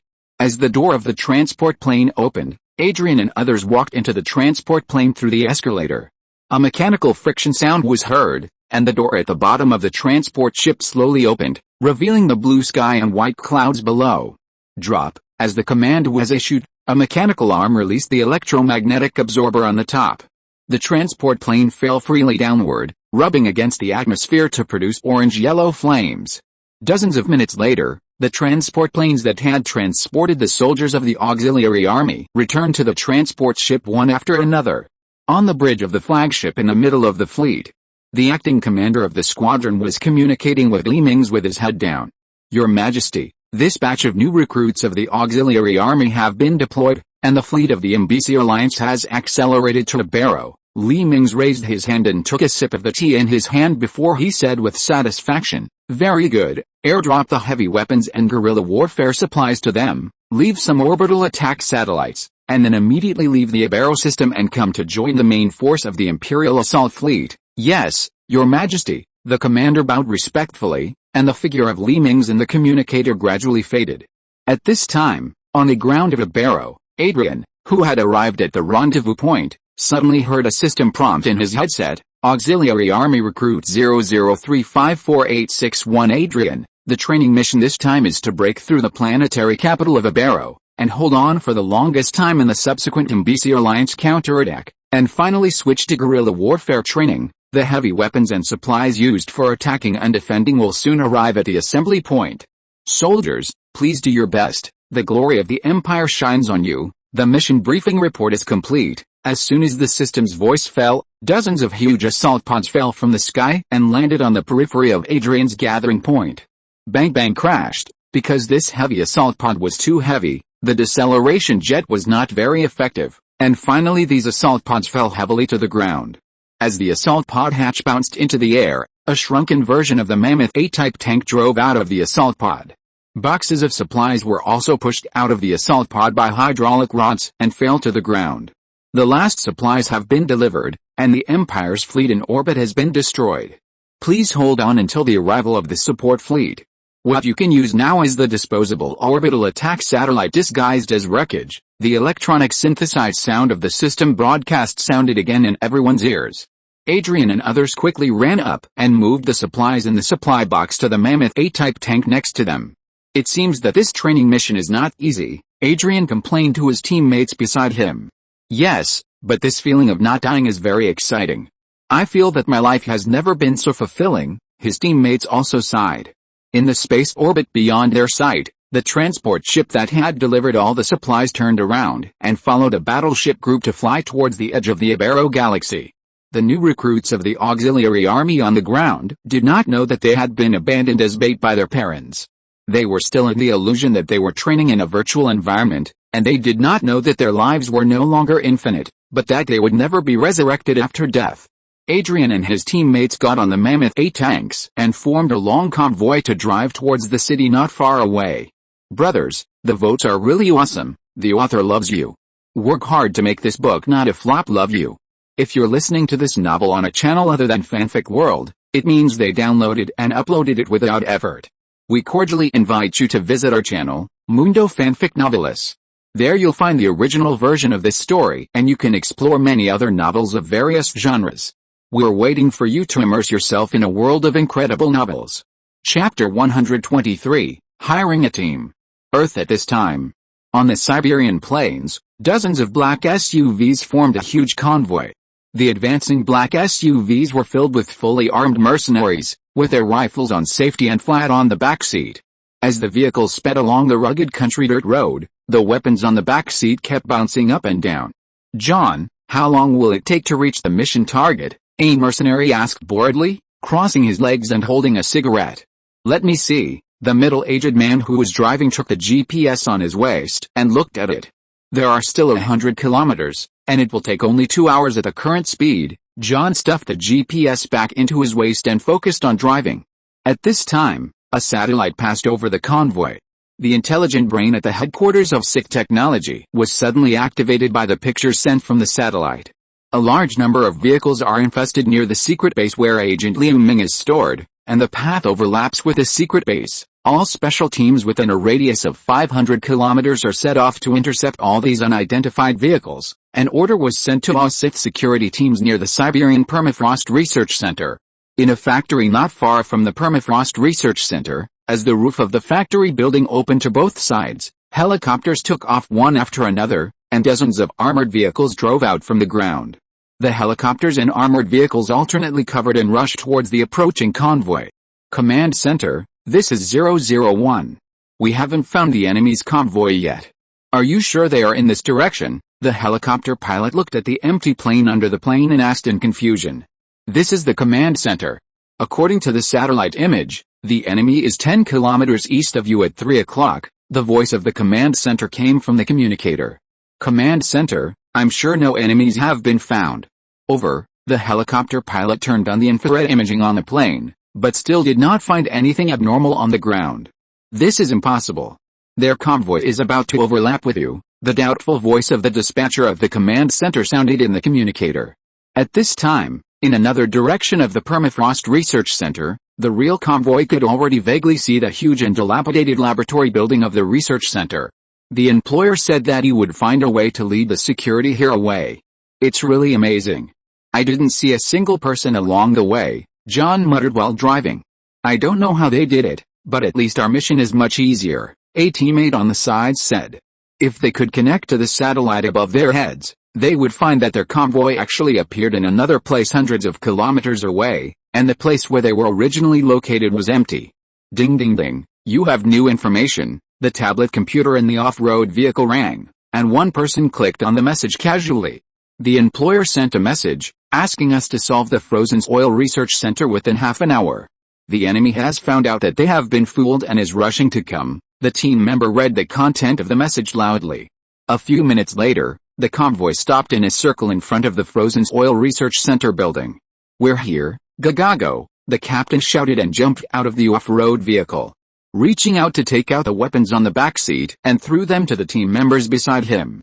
Group 1, Group 2, Group 3, follow me in. Group 4 prepares heavy weapons and stays outside, time is running out.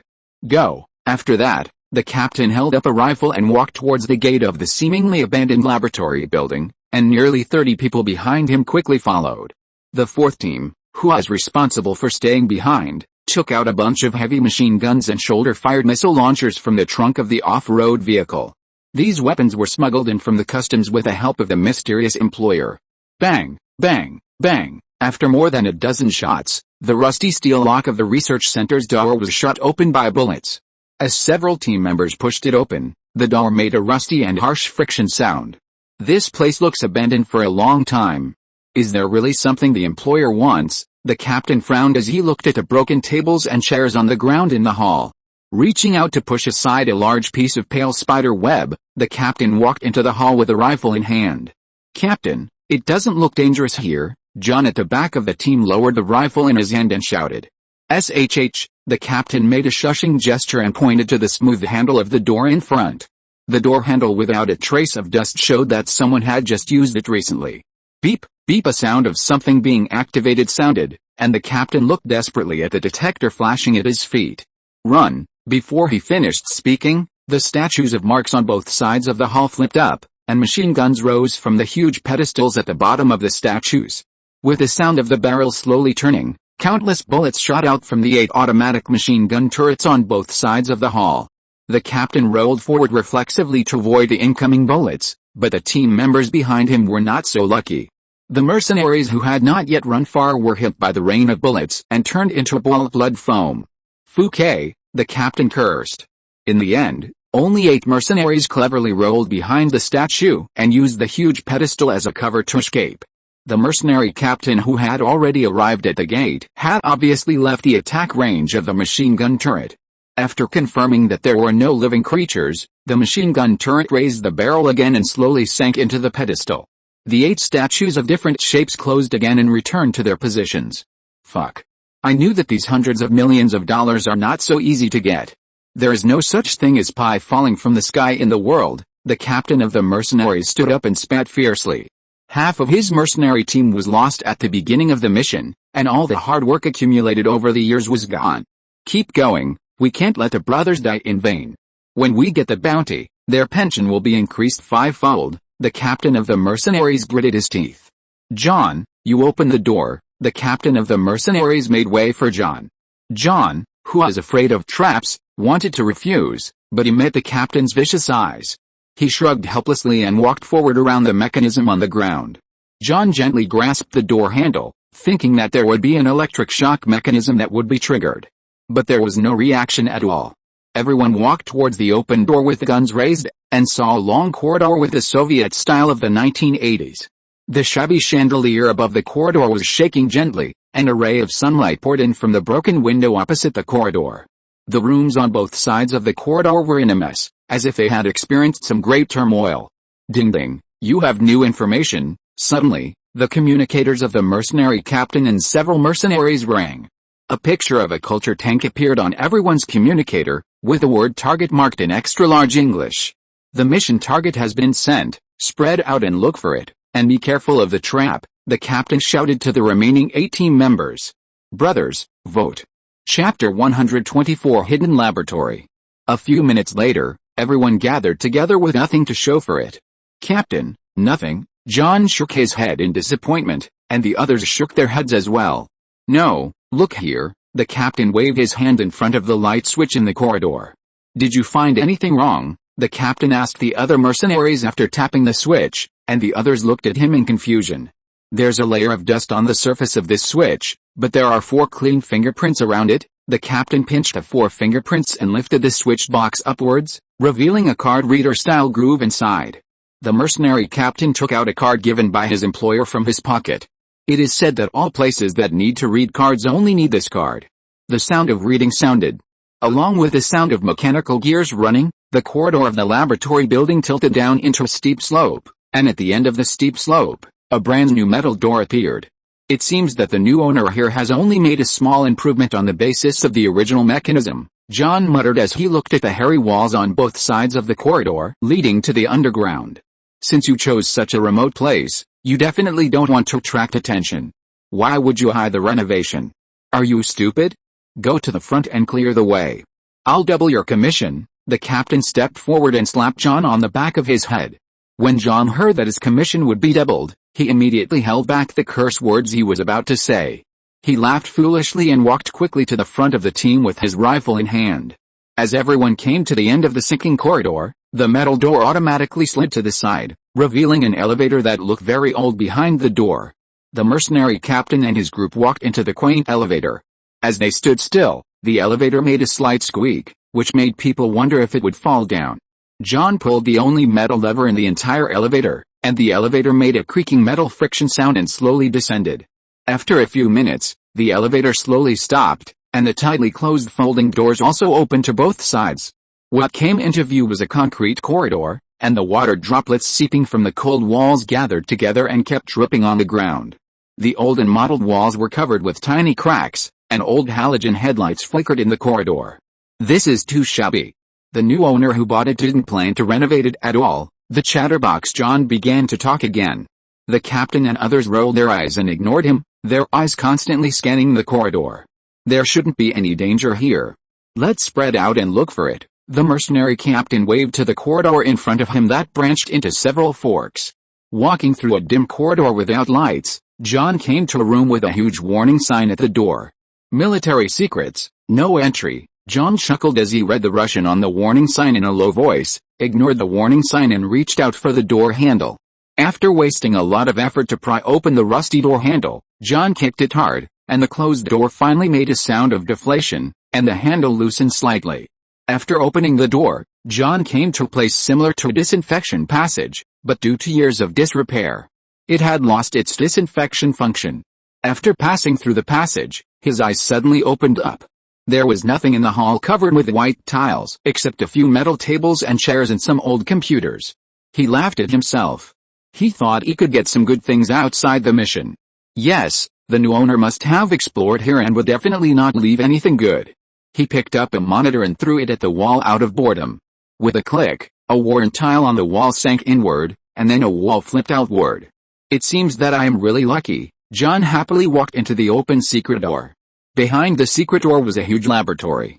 There were dozens of small rooms around the laboratory, but only the laboratory had light supplied by the base. In the row of culture tanks in the center of the laboratory, there were some things like spider webs floating, and on the top of the spider web-like things there was a withered grass bud-like object. John picked up an experimental diary from the table and read it. On December 25, 1991, we had lost contact with the outside world for 2 days. We didn't know what was happening outside, and the supplies that were supposed to arrive hadn't arrived. The survival supplies in the laboratory could only last for 5 days. Have we been abandoned by our great motherland? My comrades and I decided to go out with the guards to find help with food. Although we knew that there was no one living within hundreds of kilometers around the laboratory, we had to give it a try. On December 26, 1991, we locked all the experimental results in the secret room and prepared to set off with the only food we had. I don't know if there is still a chance to return to this laboratory, for which we have devoted all our efforts. Dividing line. Time goes back to December 24, 1991, in the Moscow Kremlin. Soviet leader sat quietly at his desk, saying nothing, smoking the cigarette in his hand. Have you really decided? The secretary beside him said softly. The pillars of this building have been rotten and no one can stop its collapse. Leader frowned and exhaled a puff of smoke. Tomorrow, we really... The secretary's eyes were filled with tears. Her greatest motherland in the world would cease to exist tomorrow. Call the heads of several secret laboratories, leaned back in his chair and said tiredly. The secretary nodded and turned to walk out of the office. A few minutes later, several officers walked into his office. How are your respective laboratories? Asked as usual, as if he had no idea what major events would happen tomorrow. Report to. Everything is normal in the laboratory I am in charge of. The new stealth fighter will be in service in 3 years at the earliest. By then, America will no longer be our opponent, a person in charge said. Our new intercontinental missile has been designed, and the first experimental missile will begin construction in 3 months, another person continued to report. Then several people reported in turn. After listening to the general situation, pointed out the person who had not spoken to stay and waved his hand to let the others leave. When only the person in charge was left in the office, he slowly spoke. The Nightmare Project is nearing completion. We have already conducted experiments on death row prisoners. This biochemical weapon transformed from parasitic fungi found in ancient frozen oil will be unmatched, the person in charge excitedly reported. Oh? So how is the defense of the base? Stood up and walked around behind the person in charge and asked, if I continue to update like this, I will probably have to update 30 times. And I will try my best to delay the word count until the author notifies me to update the work, so as to help you save some money, so please give me some money. Chapter 125 Soviet Biological Weapons. Don't worry. No one knows that there is our biological and chemical weapons laboratory except me. There is no paper information left in this laboratory. Even the helicopter pilot who transported the materials just thought it was a geological research institute. The person in charge looked ahead and did not dare to look back. Well, very good, reached out and patted the person in charge on the shoulder, which made the person in charge flattered. But he suddenly felt a chill on his neck. A dagger cut across the person in charge's neck. He held his neck tightly with both hands, which was bleeding wildly. He fell down slowly with unwillingness and his eyes held his body and slowly fell to the ground, grabbed the ankle of the body and dragged it to the bookcase beside. I can't leave this weapon to those who split our motherland. Let it sleep forever on the cold frozen oil of Siberia. After saying that, he pressed a hidden button in the corner of the bookcase, and the bookcase was split open from the middle to both sides, revealing the door of the secret room. With the input of the password, the door of the secret room opened automatically, and then he dragged the body into the secret room with force. On the same day, the driver and dispatcher responsible for transporting materials to the Frozen Oil Research Center were executed on the spot for treason. From then on, no one in the world except the Soviet Union knew about the biochemical laboratory under the Frozen Oil Research Center. Until decades later, a company called Frozen Oil Transformation Technology found that this place was very suitable for their research center and bought it from the Bear government. The Bear government, who thought that this laboratory was just an ordinary research center, was short of money and sold it to this technology company very readily. They didn't know that this company was a secret subsidiary established by Sith Technology Intelligence. After buying it, it was used as a secret warehouse with almost no changes, dividing line. John put down the diary in his hand and was overjoyed. This was a big bargain. There might be something good in the secret laboratory of the former Soviet Union. Then he turned his eyes to the strange object in the culture tank in the middle of the laboratory. Is that it? What is it? John picked up a copy of the experiment description from the ground curiously. The 329th experiment. This ancient parasitic fungus grows very fast. It took only 5 days after we infected the prisoner with this fungus for the prisoner to control his brain and make it a tool for the fungus to spread spores. Their roots are tightly inserted into the brain like human nerves, releasing wrong electromagnetic pulses to control the actions of infected humans, giving them a strong tendency to move in flesh contact. We believe that these tendencies are specially evolved to facilitate the expansion of the spore spread area. We dare not imagine that if this spore is spread in the city, it will be a weapon more terrifying than nuclear weapons. But it will not pollute. It will not destroy industrial facilities and materials. The most important thing is that its spread requires the inhalation of spores, and it is also very easy to prevent and control after use. John's face was even more joyful.